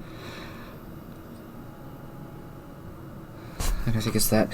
And she grabs hold of the Lich one, and as she's about to throw it away, she's like, and sticks it back down, and underneath it writes Nim. She can open other dimensions, then she can, and at that point, Amora, you walk in, you read the same things on this board as Jaxus just keeps talking. She could be, but she could also be one of the... She'd be a god, but otherwise she'd be dead. Would she be dead? Is that happening again? And she's, like, drawing pins, sticking things to the... this is like a full conspiracy. There's so much shit going on here. And as she's just, like, holding the book in her hands, a book that she pulls out, she's flipping through pages. She tears out pages and sticks them to this board. Kaba, you come in as... It's almost like she's just having, like, a breakdown as well as a revelation at the same time. But she doesn't know which one's happening because she doesn't believe that it's a breakthrough. She's just terrified.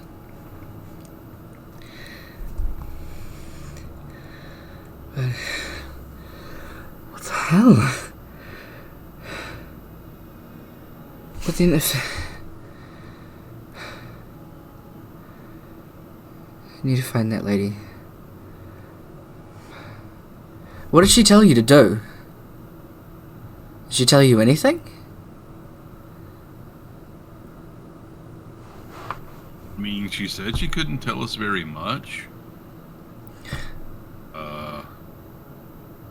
But I got this book and it told me to go to a farm. I gotta make my mark. What?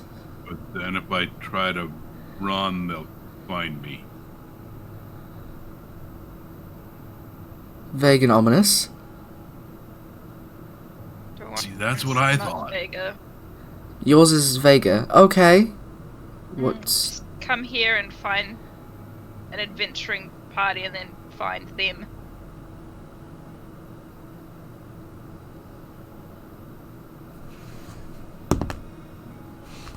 She's smart.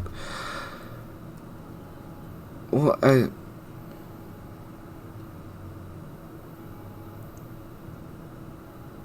she wouldn't want you to find her. She can't want you to find her. Why would she? How would she know about that? Oh. Do you know something? What? I mean, she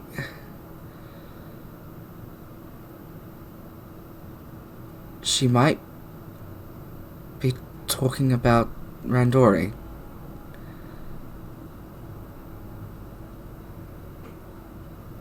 But do you want me to find Randori? Well,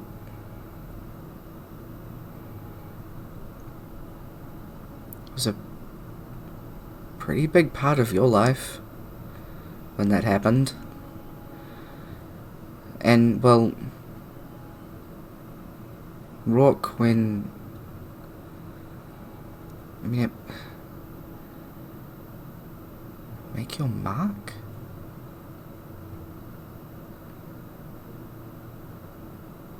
Yeah, that's what the book said.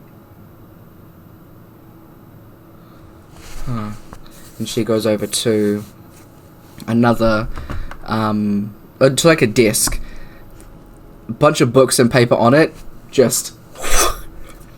and starts getting out, like rolls out a bit of paper and starts like writing.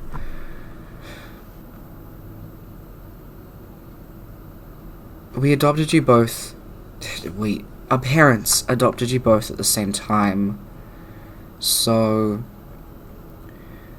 And you were both, like 4? And...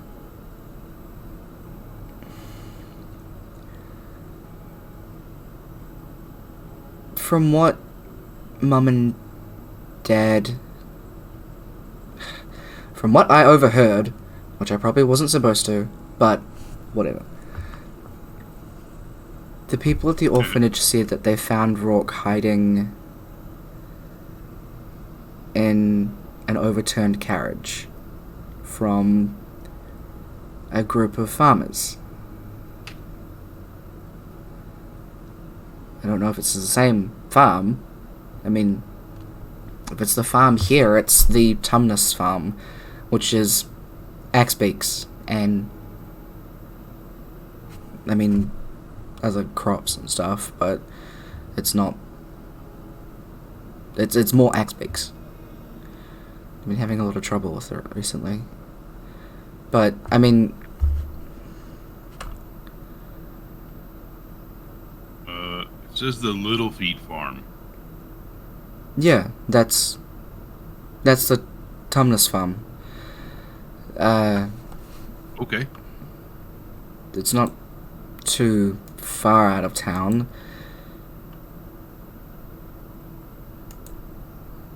But then again, how would this lady know about that? She was an elf, that much is for sure, but she didn't seem that old. Which is what makes me think she's a lich. But she was pretty... well... humanoid looking. She didn't seem undead. What's a lich? A really powerful mage that dies and keeps living. You know, just someone with really powerful magic that continues to live.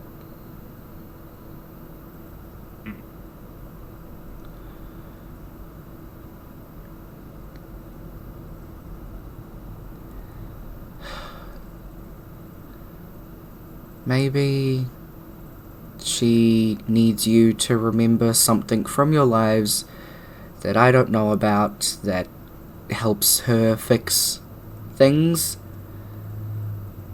I don't know. That room looked like exactly what the sky had. Yeah.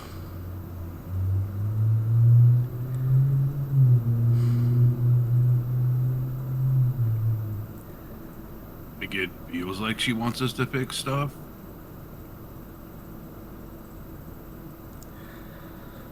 Well, it can't just be 4 of you. That's a lot on 4 people's shoulders that don't remember who they are. Right? Yeah. I mean, if it specifies Little Feet Farm, then I guess go there.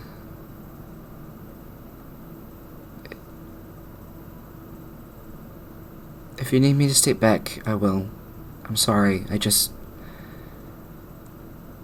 You're my family. You were gone for so long. I didn't know if you were alive or dead. And people just gave up. Mom and Pa gave up. They were ready to get tombstones, and I told them, hell no. Well, yeah, but I mean, like, we weren't, like, here. Well, I mean, I just don't want you to go far if I don't know where you're actually going. Oh, no, I get it. Like, I'm not excited about, like, maybe disappearing forever again, either. Come with us next time. I don't think your friend is that, enthusiastic about me. You think Why? some random not being slightly enthusiastic about you is greater than your love for these two? Well, hell no, it's not, because I would go That's to coming from yet another random. Okay. I would go to the ends of any and every plane for my siblings, for my family. That if she has answers that she's not willing to give when I'm there and you need them, I can step back. Begrudgingly, but I'll step back.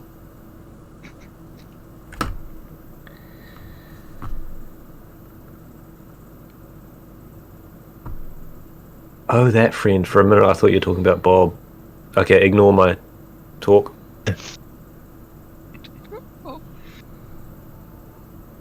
Ah, right, that one, the one that's not here. Yeah, not that friend. That friend doesn't like Oh yeah, no, begrudging. Nim seemed majorly upset about that. You should completely never come with the rest of us for that. Cool. She seemed pissed. Yeah.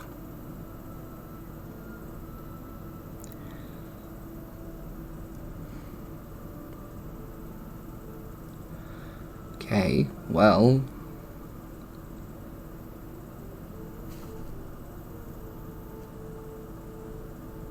do whatever you need to. I'll just be here. But, I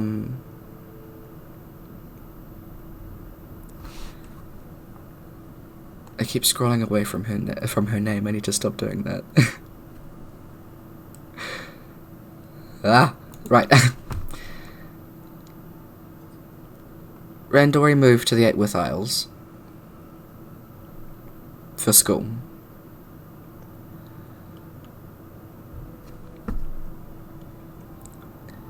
That sounds familiar. It's the cold place south from here. It's the capital. I think. Is Tyler lying? It's the capital. Wait. Is that where where Bob's from? The cold place. Yeah. You have to go there anyway. Do you think Bob has just shape-changed Randori? Anything is possible at this point, honestly. That's a lot.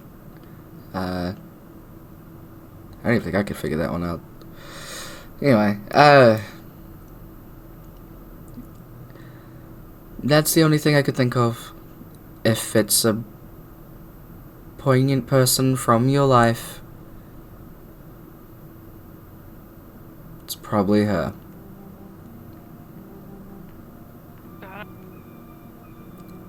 There's adventuring party and them. I don't know. Vague. Yeah, yours is way vaguer. We gotta open the other 2 books as well. Wait, Kaba, where are you from?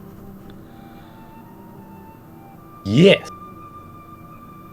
Some little town up north, I think. But then again, we weren't exactly sure about that. So a 50-50 hit on that anywhere else.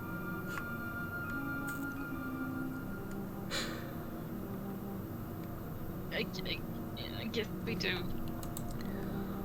Brooke's thing and then head down south. I don't know. Yours did specifically say go to Canallan, done, to find the adventuring party here. Yeah, and then find them. Is it them the adventuring? I don't know. Maybe them is Brooke's friends. Just a general adventuring party.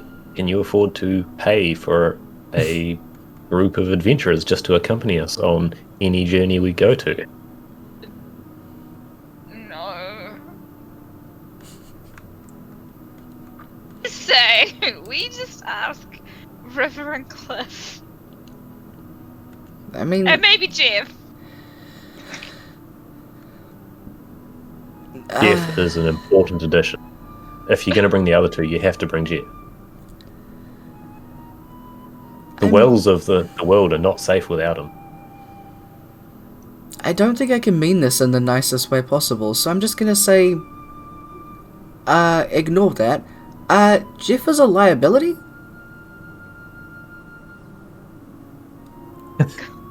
I really want to be so mean right now. It's your sister. She's just being straight up with you. Okay, we'll put it to this that she is drunk still. Yeah. She's like, well, at least he's not a liar. Sometimes you gotta cover things up. Yeah, but my memory's not yours. Fair. Weren't you mad that we lied to you? We went to the arena.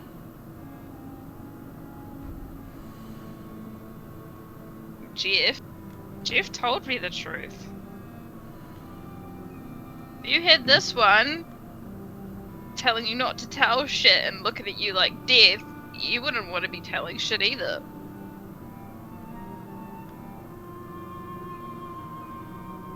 At that point, it was smart on his part.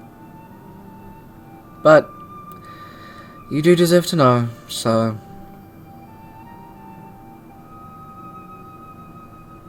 Yeah, maybe it means Cliff and River.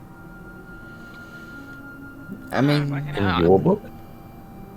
Maybe. I don't know. It's so vague. It is.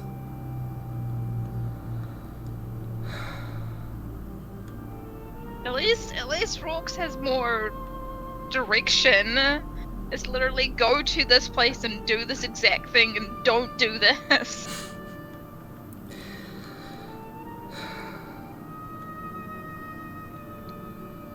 Anywho, I'm gonna sleep. See you all in the morning. We can figure out what to do then. She like fucks off to her room and goes to sleep. Okay.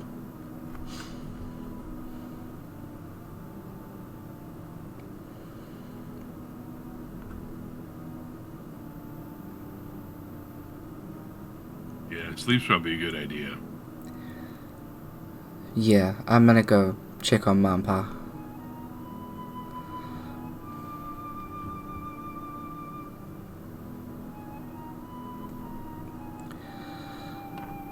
Drax leaves the room.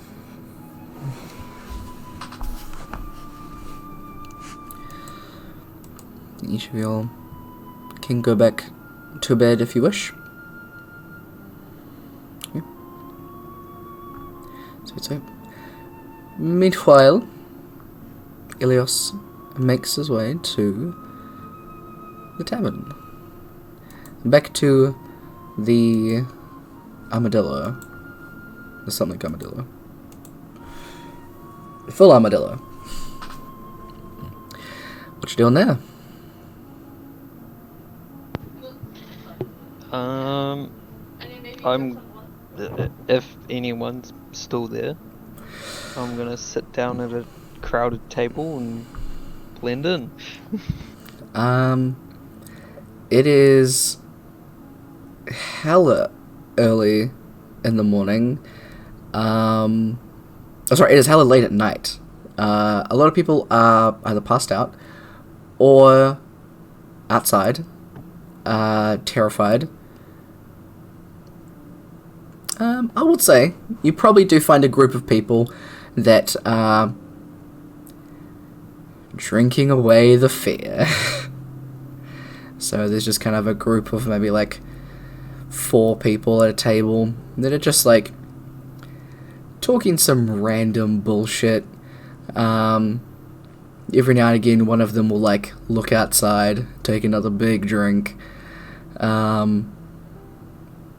But they seem to be from they work in the mines, so you can see they're covered in like soot and stuff and dirt and all of that. Yeah. So they're just kind of doing their own thing, talking away. You can settle up beside them. Yeah, I'm just gonna settle in and talk my way into the group and drink with them until extremely late. Sorry. It's alright.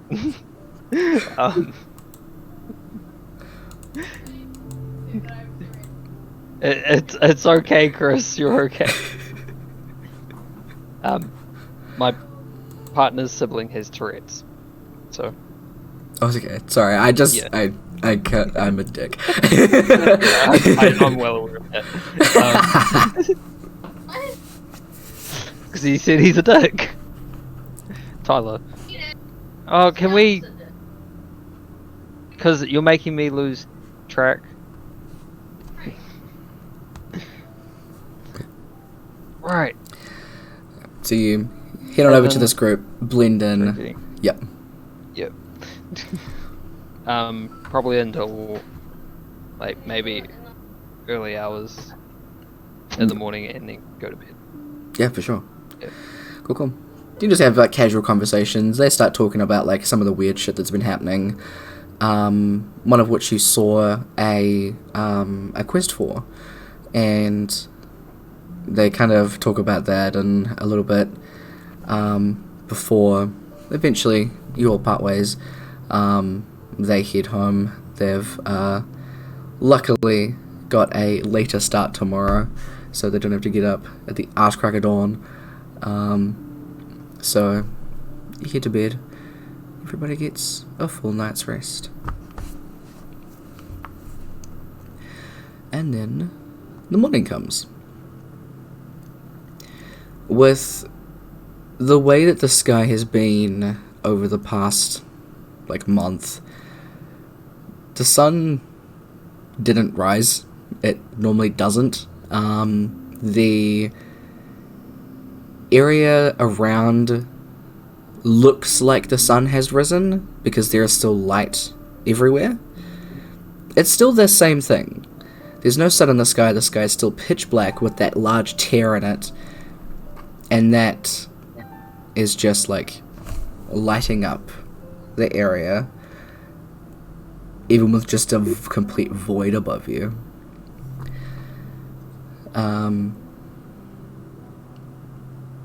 Some people have just kind of, they got accustomed to the sky being dark and weird with the moons and stuff anyway, so they're just like, well, someone will fix it eventually. Ugh. Or Some of them are just like, no, I'm just going to keep living out my days until eventually the sky collapses on me and I die. Time to go to work. Some of them just don't care. Some people have already left, some people are panicking. It's a large variety of range of different reactions. Your parents in the morning are very, very much trying to make it seem like this is not bothering them, that the both of them in the mindset that things will be alright. We have family, we have each other, we have community, we have things like that. Because their deity is the love deity, they put all of their emphasis into that, and that is what will get them by. They do vocalize this through morning prayer, and they both do go to the shrine and just go about their day. What do y'all do?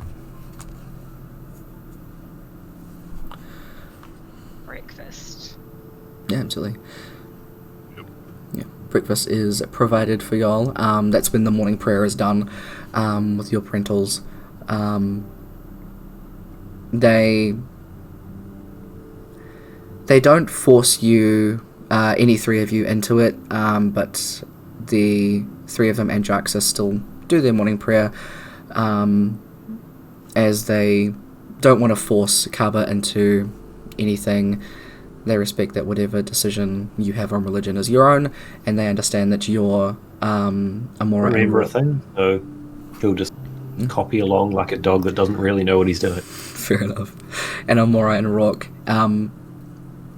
while you have normally done this with them, they acknowledge that you're just kind of getting back to figuring yourselves out, so they're not going to be like, you always did this, why are you not doing it now? You know, they're just kind of like, this is how we normally do these things. We're just giving you a reminder that this was your normal. You can come back to that and continue if you wish. And you have your breakfast, and then can go and do whatever you want to do. So we're going to meet people at 10. Tavern. Yeah, still looking forward to the tour of this town.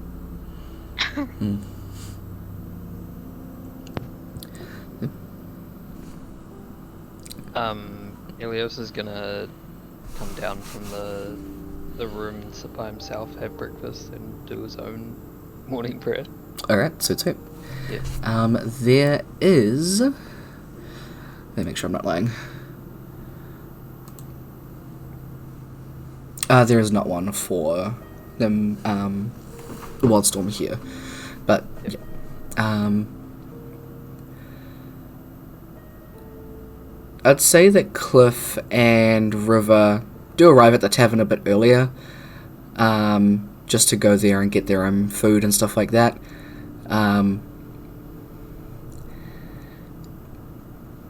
River doesn't ask, she just like sits in front of you. Cliff just kind of like awkwardly settles up and is like, hey, mind if we join you? Can they do this like right in the middle of my prayer while my eyes are closed? Cliff fully would, River just does whatever she wants. Yep. Yeah. Yeah. So yeah, as I open my eyes, they're just sitting there. I'm like, oh, okay. Cool. It's like sits next to River on the other side of you. They just start eating. What one just kind of like points to you with the praying and the whatever? I would have my sigil in my hand, so I'd just hold it out to her. I don't know what that one is. It's not one around here, so I don't know it.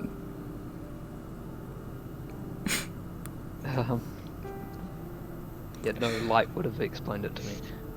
Mm-hmm. Like, now I'm having a mind blank. You're all good.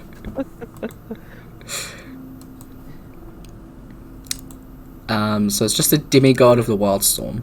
Yeah, the demigod of the wild. So that's the part I was having the mind Yep, blank about. okay. Whether it was the demigod of the gothic or whatever. Yeah. Okay. Weather. Fun. Explains the lightning shit. Cliff kind of like nudges her. Like, I'm just asking. I'm not like being rude. Yeah, but you have like a tone about things. It's like, we're not talking about this again. My tone is my tone, and it is how it'll stay. Okay. You'll get used to it. She's just like this. Her tone's fine. Cool. See? That's cool. Yeah. I mean, we used to rock with the demigodics of love, I think it is. I don't know, the love one. Yeah. And this one does, I mean, I don't do, like, religion, but I'm, from a monastery. So, yeah. Do my own kind of thing, I guess. Yeah. Interesting. Yeah. Yeah, she's,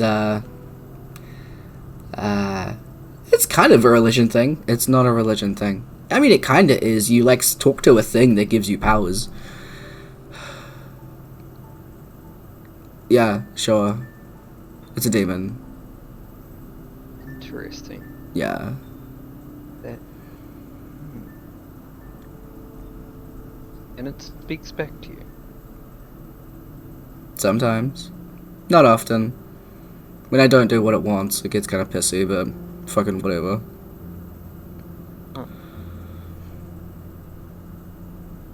Yeah. Very interesting. So it's kind of the interesting conversation that you have with them that morning. I probably would ask more questions, but I don't know the questions to ask. Yeah, that's alright. She doesn't talk too in depth about it. It's mostly just like a. What she would say though is probably the part that would stand out the most is. I mean. I kind of have like a fox spirit thing. It's was part of the tribe I was from in where was it? Kind of close to Dewhurst, which is way up over here. Just below the green circle for Kaba. Just in that general area. And, yeah. Saw someone get attacked. Couldn't really do much. So I, asked for help. And something answered. So I was like, fuck it, sure. And I set him on fire. Sounds fun. Yeah, no, that does sound like fun. Not good for the trees around, but I mean, we managed it. But, yeah, they ended up, I think calling me a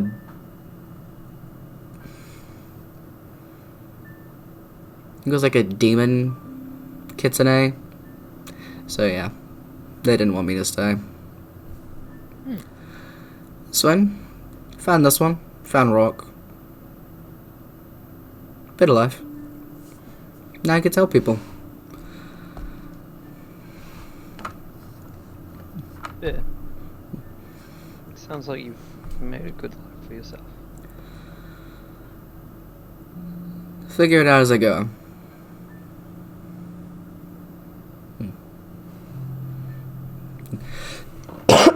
Cliff will kind of pipe in, going on about how he was born into the monastery and was meant to take over, but instead of taking over, he wanted to kind of find his own way and learn firsthand from the world. And when he felt like he was ready, he was able to come back. And a couple of his brothers were able to take over, but they would willingly step aside if he came back and wanted to take that spot. But yeah, so he just talks about that kind of thing. And before you know it, time just flies when you're chatting away. It is 10 o'clock, and everybody shows up just as you're chatting away.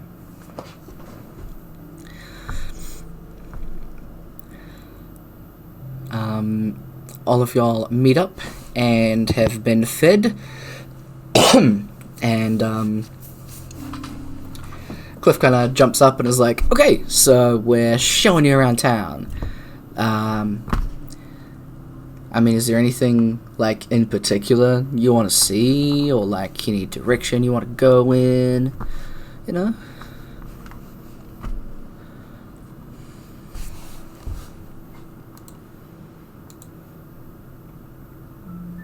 What is your favourite spot? My favorite spot? Ooh. Not counting the tavern. Not counting the tavern. Okay.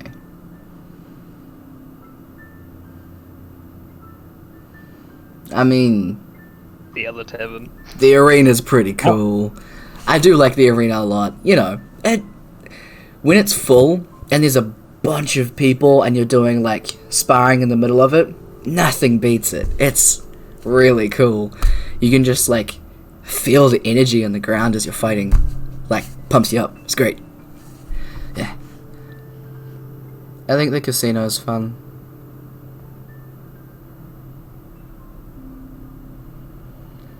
What is a casino? You take money there, and it's a 50-50 on whether you walk away with less or more.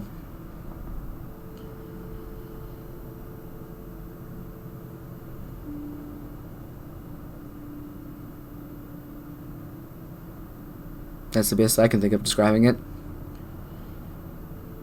There's also a theatre. No. Better than a shop. Go to any other shop, it's 100% you walk away without your money. Exactly. Not if you don't buy anything. You know what? I might go with Aeolus on this one.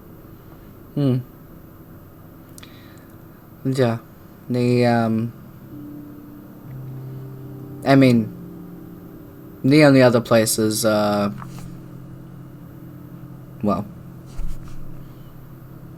there's a place called Aura. It's probably not to everyone's liking. Cliff kind of like nudges her. Like, you sure that's not your favorite place? Shut up, Cliff. You sure it's not your favorite place? I will set you on fire. I'll be right. Not your favorite place? What is Aura? It's a brothel. What is a brothel? It's not a brothel. It's a brothel. It's a place you go to for relaxing and drinking and watching pretty ladies. Really go there. Deal.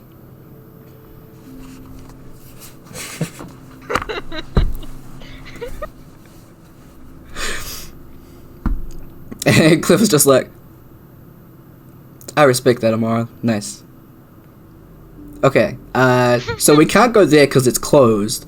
So let's go and I guess we'll start in like the middle of town and pretty much like walk outside the tavern.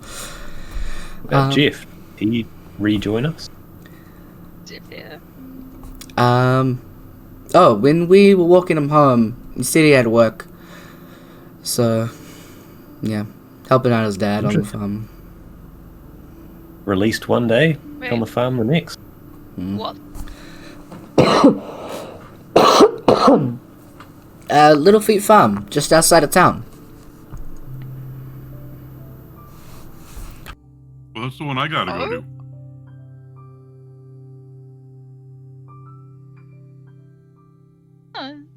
I must have forgotten that.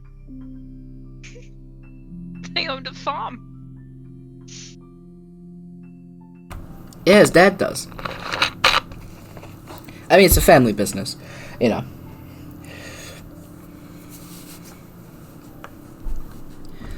Jeff's family farm. I mean, we can go that way. Yeah, why don't we do that? We'll go that way, and then we can loop back around and do the other side of town. Sounds good to me. She just starts skipping. Hell yeah! And Cliff just starts skipping with you. I'm gonna make this man my best friend. I Cliff swear to God. is the chillest bro ever. So you guys walk through the town. You can see there are other taverns. There's an inn, specifically and separate. Excuse me, sorry. General stores, magic shops, blacksmiths. There is a magic school as well.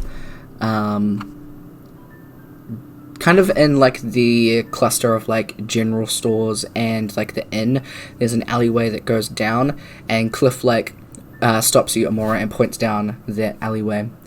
Or is down that way, by the way. We should go later. You know when it's open. I mean, River will know when it opens. Kinda.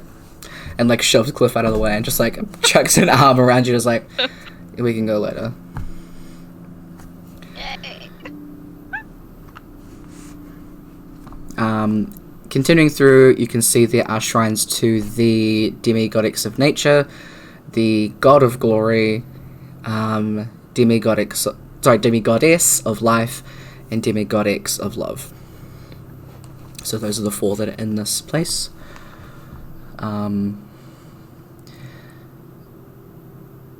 It doesn't take too long before you get to Little Feet Farm, which is just a little area outside of town that has axe beaks and also just some large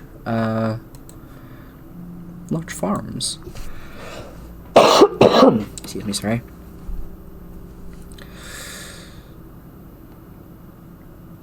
I'm trying to find the place that has details. Do you know what's really funny? What's that? Girls, Girls, Girls by Motley Crue is currently playing as we were talking about. Nice.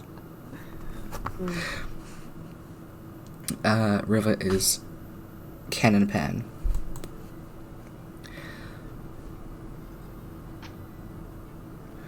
Cannon something. Maybe whatever you want. That's a different thing. That's a different thing. It's love, right? From the person who worships the like.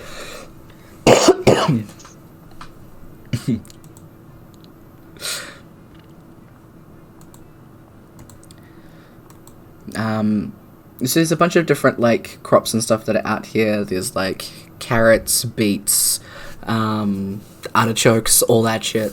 There's a bunch. And you can see there is 5, how do you say it? Satyr, thank you. 5 satyr people. You recognize one as Jeff. And and they all look quite similar to Jeff. There is one with longer brown hair that's tied up into like a high bun. There are two like significantly older looking men, and then there is one that's quite younger, just kind of like skipping around and like watering crops and stuff. A little person. Jeff sees y'all approach and just like, hi. Hey, what are you guys doing here? Needs to mark something here.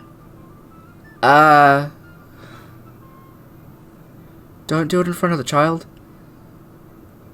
I think that's public indecency.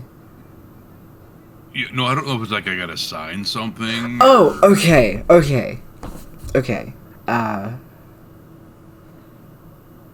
I mean... Wait, am I gonna need a lawyer? Is this a contract? What? Hold on. Hey, Pops. And, one of the older, guys comes over. Sorry, guys. Where did I put those cough drops? He comes over and recognizes Amor and Rourke and River and Cliff, saying hello to all of you. Rourke needs to mark something, and immediately the man is like, "Oh, just not in front of the no, not like that." Okay. We're not signing anything over. I mean, I'm not too sure what you are marking here. Yeah, me neither. What's your book say again? It's just go to Little Feet Farm, make my mark. I'll Don't copy. run or something? And then if I try to flee, they'll find me.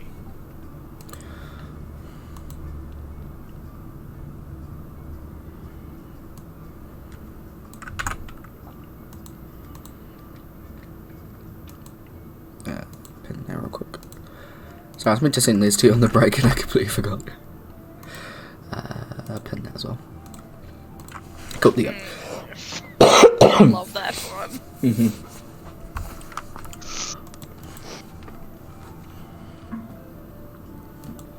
go. Yeah, go to Little Feet Farm and place my mark. Flee, they will find you, learn to love and accept myself. Oh, that's nice. Unless you don't right now. Do you not love and accept yourself, Rock? I don't know. Oh. Like, I think I do. Cliff, like, puts a hand on your bicep and is like, I love and accept you, bro. Well, thanks, man. Yeah, I got you. Jeff is like, so, we don't really know what that means. Does it have anything to do with, I don't know why a book would tell you to buy an axe beak from us, but, you can. This isn't me trying to, put a business deal in. I don't know what this means. Well, like, how much is an axe beak? It's about the same as a riding horse, so a riding horse, D&D 5e.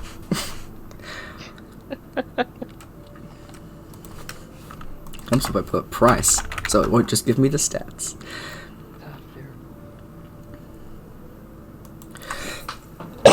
Excuse me.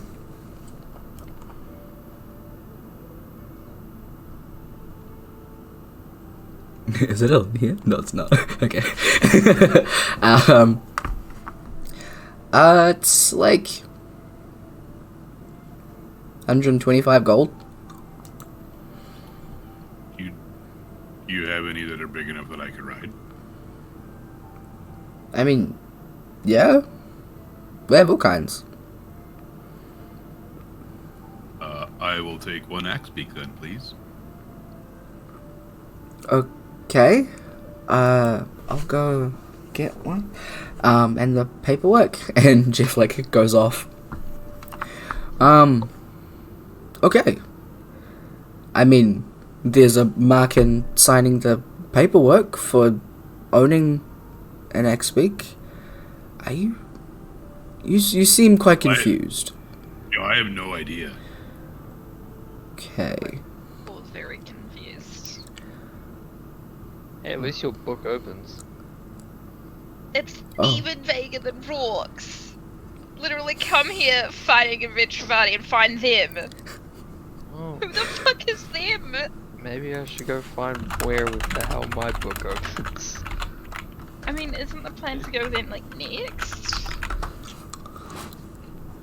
Yes. Oh, I my hate being sister, vague. my older sister, Jarks, she did think it was maybe because I might have been found here as a baby. Here. Or, Oh. like, nearby.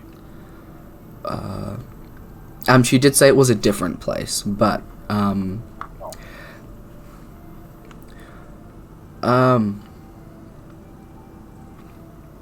mean...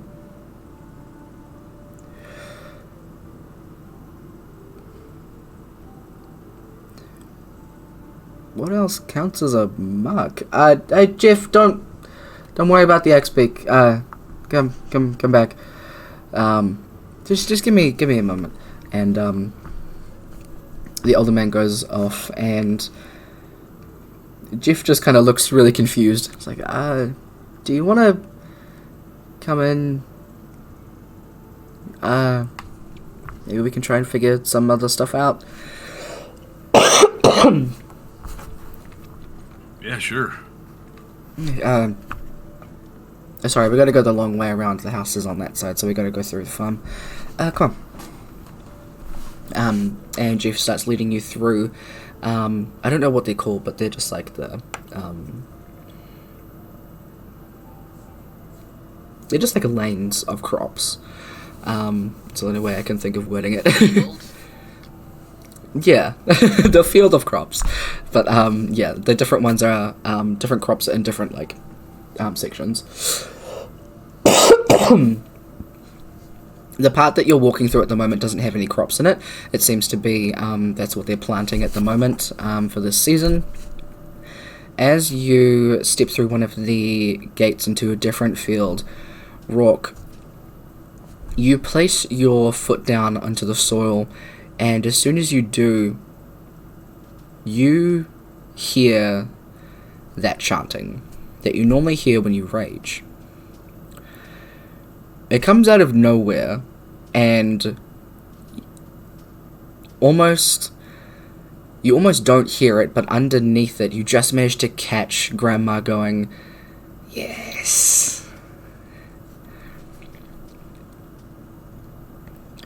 The chanting I gets... think I'm close to something.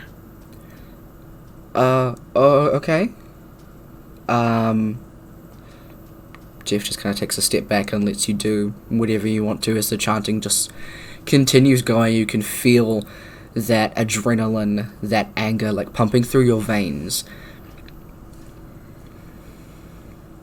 Rourke will just kind of close his eyes and just kind of like hold his arms out, like Mm-hmm. kind of like clenching his hands, Okay. like trying to walk, kind of like in a circle, trying to see if he gets stronger at any one point. And it does go towards that. Did you say you had your eyes closed? Yeah. Okay. You start walking forward. You hear Jeff almost for a second trying to say something to you, but it is drowned out by the sound of the chanting getting louder. You will watch as Rourke just closes his eyes, closes his fist, and you can feel heat radiating off him. He starts like walking forward with his eyes closed, walking over crops. As he steps on one, as his foot leaves it, you can see smoke. As where the crop was, there's just like charred. There's a charred vegetable. As he's walking forward, there are, you know how some of the crops and stuff like that has those lines to kind of keep them like stable and like upright. You kind of get your foot caught in one of them, Rook, and as you do, you trip and you place your hand into the soil. You dig it into the ground as you try and like catch yourself. And you feel all of that rage, all of that pressure, that energy and adrenaline leave through your hand and pulse into the earth below. And almost like a little explosion where the earth just goes, and you see smoke start rising from all the crops as they start to ignite in the ground. As you see off in one of the corners in this same like field, one of the people that are working, they're going to pull out one of the crops, and as they do, they pull it back and it turns to ash in their hand, but there is a long stringed line of black tar as they just drop it and and they just start stepping back. All of you can feel the heat radiating off the soil as it starts spreading to all of the other fields, as slowly each and every crop in this field dies. You pull your hand back, it's covered in that thick black tar that's almost like burning a little bit. You kind of scrape it off a bit. You can see it's like almost pulling at your skin. It doesn't hurt too much, but it's like it burns a bit. You know, wipe it off and it goes away. But you can see everything on this field is just decayed and charcoal. All of the, I'm going to say it wrong again. Satyr? Okay, thank you. All of the satyrs have, like, removed themselves from the field and have all kind of clumped together over by, Jeff. And even Jeff is, like, taking a few steps back. You can see, because this farm is over by, like, the grasslands and a little bit of forest, not too much. Like some of the overhanging trees and stuff where the axe beaks are, that's kind of where they get their shade and things like that. They're chilling. You can see almost like some weird little symbiote, this tar crawling up the vines of the tree and just setting it alight. Immediately the family go over and collect the axe beaks and pull them to the side, trying to get them away to make sure that they don't get hurt or injured, that they're not going to eat any of this stuff. The man that was talking to you, that seems to know you, Rourke, watches his family do this and looks out over his field, his livelihood, and just... I need you to leave, son, please.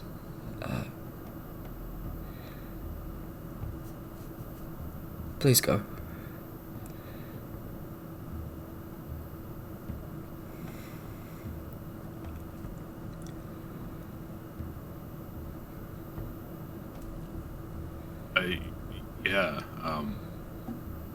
Sorry. I don't know what this is.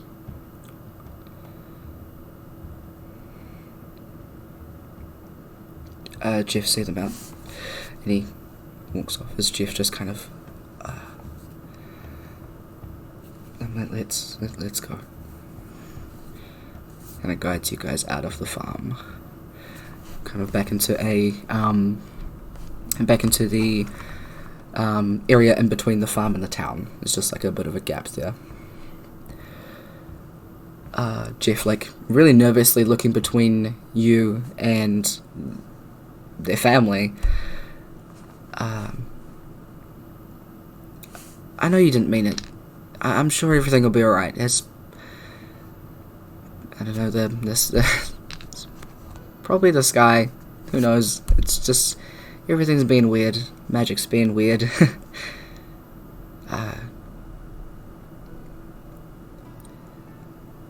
I should get back to my family. See you guys. And Jeff turns around and runs back.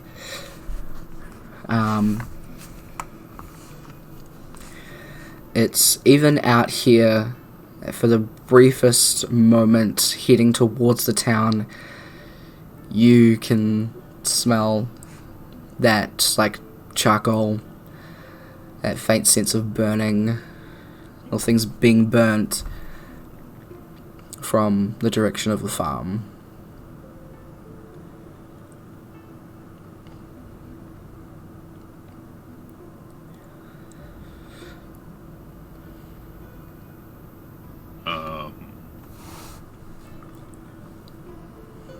What the fuck was that?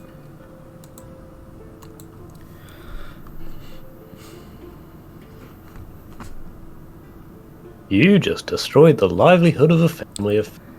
Congratulations! Yeah.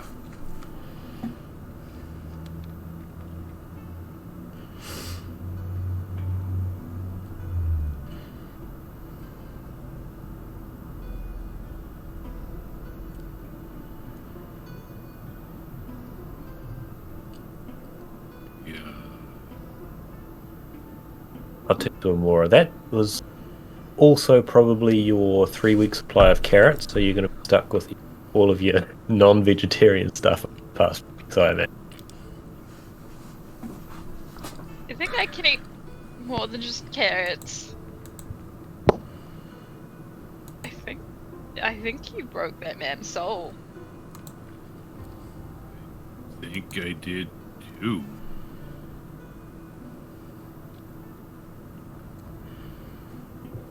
Part of me liked it. It? Like it.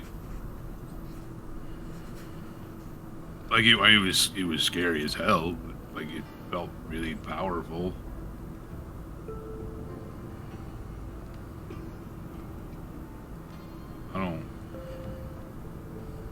I probably shouldn't go back.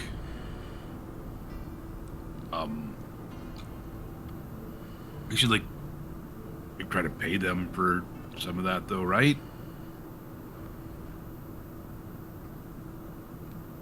Can. It's like their whole livelihood. I don't Right. know if we have that kind of money to cover. Well, I mean, I don't think I have like all of that money. I mean, they still got the axe beaks, but I feel like I try to give them something for what that was. I don't even know if they'll be able to use that land again. They will probably have to. Yeah, that's probably a good point. Maybe they can get the mage to have a look at it. Maybe. It's a good idea. This is one of the large towns on the continent. Every large town on the continent has a mage. So, I mean, Maybe we could He can stop by try. Mage. Maybe they can look at me too. Worth a shot. I mean, why not? But,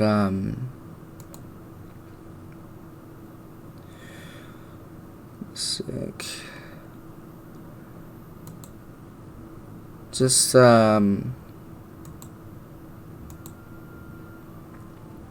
hold on. And River walks up to you. And she has red eyes. No shit. But as she closes them and opens them, the whites of her eyes are red, and the normal parts of her eyes that are red are a bright, like yellow. And as she opens her eyes again, she looks you up and down. There's no magic lingering.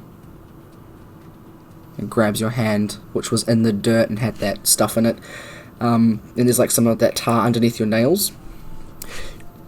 Takes out one of her big ass knives. Just kind of takes that out. Like looks at it. Yeah. Necrotic. She puts it in her hand. Fuck. Necrotic that burns? Normally doesn't do that.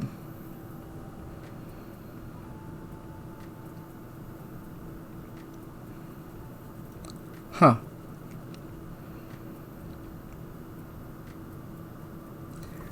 Yo, pass me grandma.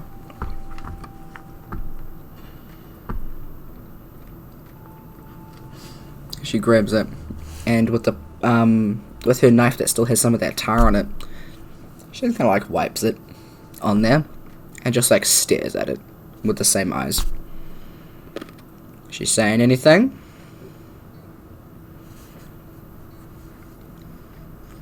Grandma?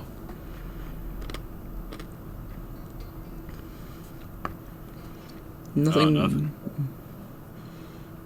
Like I could. So like when we were walking here and like I stepped onto this part of the field, like I could hear like the chanting that like I usually hear when I like go into my rage, and like that was getting louder, and I could kind of also hear her underneath, just kind of like she seemed excited.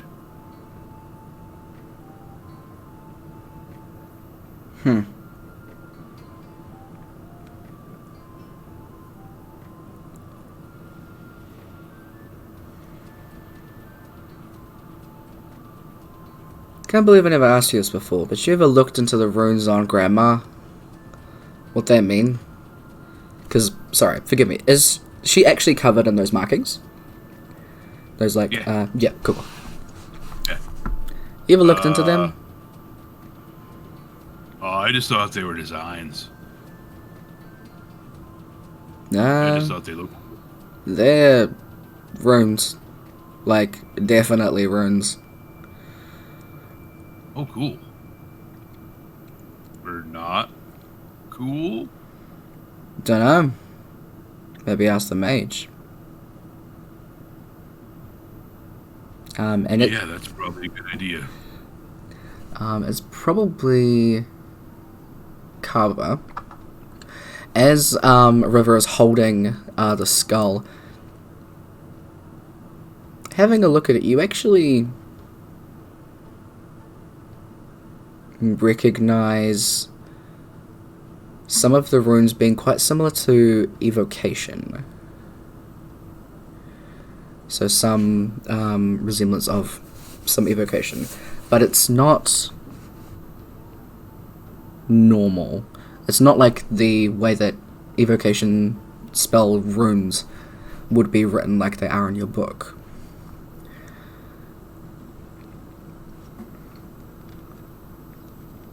Okay, what? What was the last part of that, sorry? What is evocation? Oh, elemental stuff. Yeah.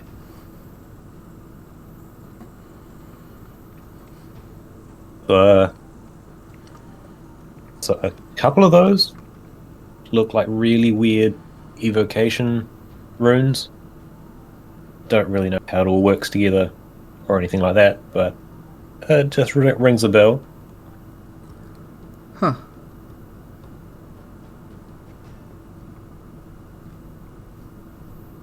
Weird skull.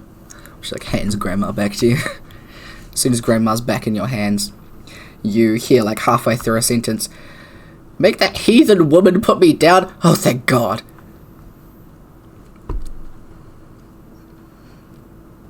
So, what was that?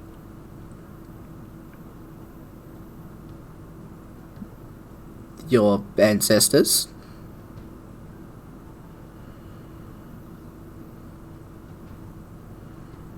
You just like burned that man's whole farm.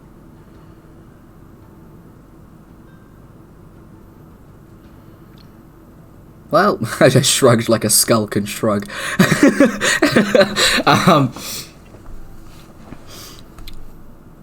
do I put that into words? Oh well.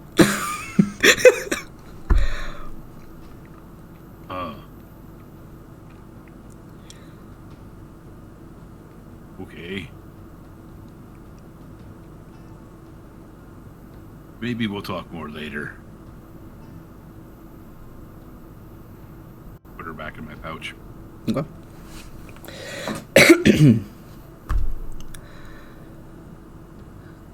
Okay, so we're going to the mage. Yeah.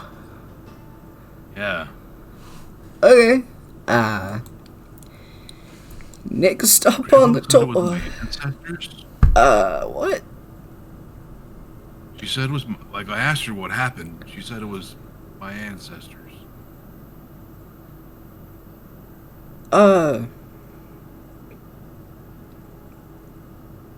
You know anything about him? We're from the mountains. Ah. We deal with cold pretty well.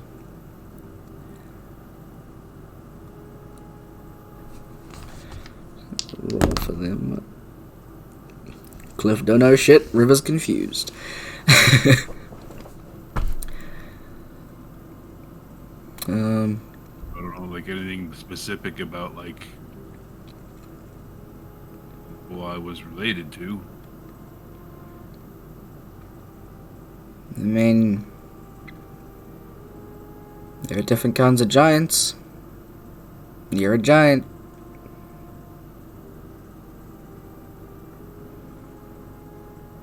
Don't know.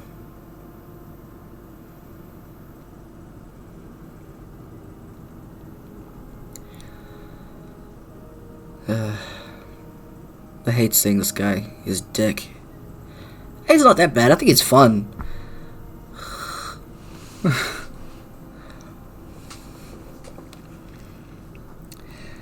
As you follow behind Cliff trying to like lighten the mood as much as he can. Like, so his name is Sesame Sharpelt. He's a minotaur. Oh, sorry, they're a minotaur. My bad. I'm looking at person and being like, haha. So they're a minotaur, and they call their tower the Riddle Pillar. They're kind of fun. River hates it, but you know they could probably give us some answers.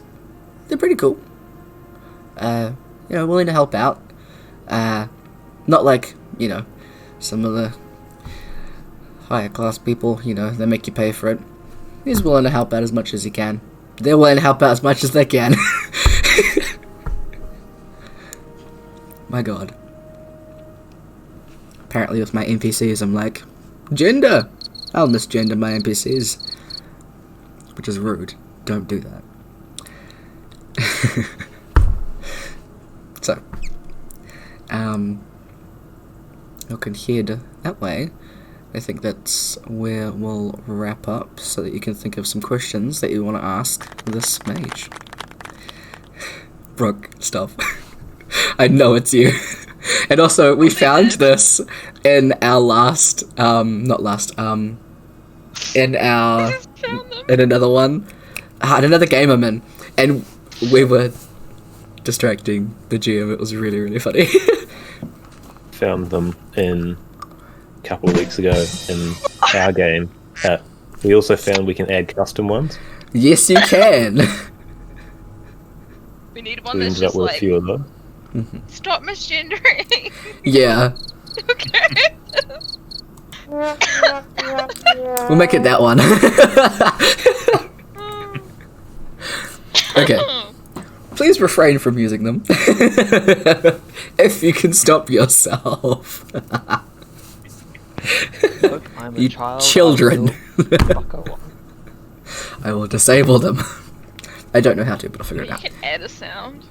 Anyway. Is there anything that anyone else wants to do before we wrap up? No. Cool, sweet as. So you can arrive at the Riddle Pillar, and we'll jump back next week if everyone can be there, and answer some questions. Yeah. So try think of some, and that way I can at least have some shit planned. Probably like, what is the meaning of life? They'll probably give you some dumbass riddle and be like, well, 42. 42. 42. you both lose. But what is the equation? Who is them? What is anything? What is the sky? What is the meaning to my life? What is the key to Why open do my we have book? no memories? Why can't I be in somewhere cold? The plot has begun! Like, fully Am begun. I global warming? Oh my god, that is a good theory. Big global cooling. That's why you can't find anywhere cold, Elios, because you're near Rourke all the time. It's just too hot. Hot damn. You gotta find someone to cancel out. It's meant to be me, but Not cold enough. No one can stop Rourke. Not if he's gonna burn all the land. I'm not fussed Weed, about it. just the crops, apparently. Yeah, I'm I'm not. This can be fun. Tyler, I bet, has some fuckery for us. I'm so excited. I know Tyler. I know you. Yeah, I've been with you for 2 campaigns now. Exactly. I know what fuckery you get up to. yeah. I am gonna have such a fun time trying to explain what this campaign actually is after the campaign. Like, when everything's, like, connected, and y'all are like, oh, okay, this is what we're in for. Like, because after the campaign I try and do, like, a summary kind of thing. And show you all of my behind-the-scenes shit, which already there's a lot of. That's scary. It's, interesting. It's an interesting one to try and explain, It's this one. fun. It is. But yeah. There will be in the future, because each of you have separate things in your little notebooks, there will be some one-on-one sessions. So that'll be a thing that I will let y'all know about and we can discuss. We may do pre-recorded stuff. Yeah, because it's out. But yeah. Hope you all enjoyed the session. And yeah. Hell yeah. Except for all the vagueness. All the vagueness. Love it. It's so vague. It's so vague. It's so vague. You were just like, what is going to annoy her? The literal most and put the literal least. Yeah. That's the whole point. Oh, absolutely. Is it? The Oh, only way man. that could have been better is just like at the end of Brooke's book, you just had the word dragon. I feel like she would just look at me.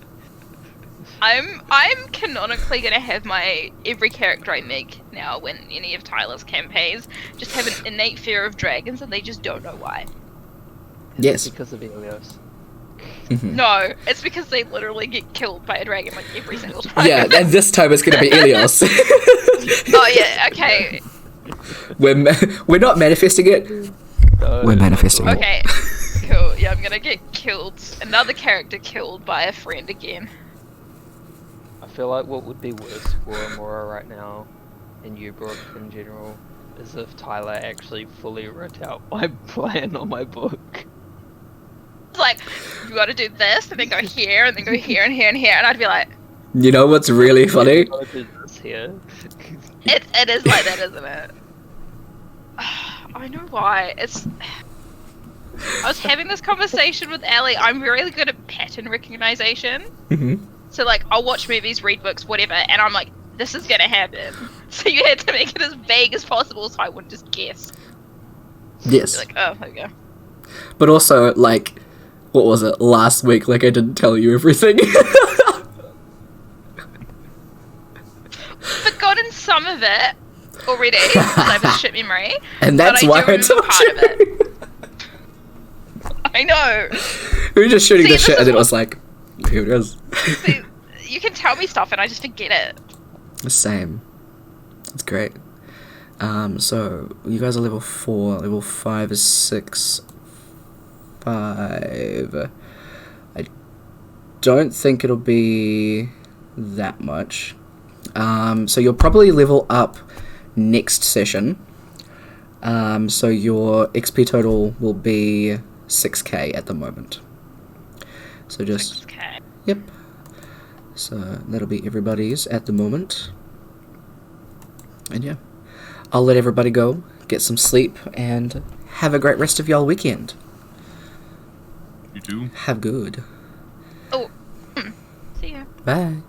Bye. And that's us. Goddamn. Isn't it great when plot stuff just randomly comes into play? Ha ha ha ha. But yeah. It is gonna be a lot. And yes, it is gonna be vague sometimes. Is it intentional? Yeah, it is. But yeah, it's gonna be fun. Whew. I do think Brooks is actually the most vague. Second would be Essie's. But yeah, anyway. I hope you all have a great weekend. Take care of yourselves. Take care of each other. And I will see y'all later. I won't make any promises for Tuesday's gaming because I don't know what's happening at the moment. Haven't really had a lot of energy to do a lot of stuff. I'm hoping to get back into it. But again, I've said that every week for the past, like, ever. So, we'll see. But yeah. Catch y'all later. Big preach. Bye.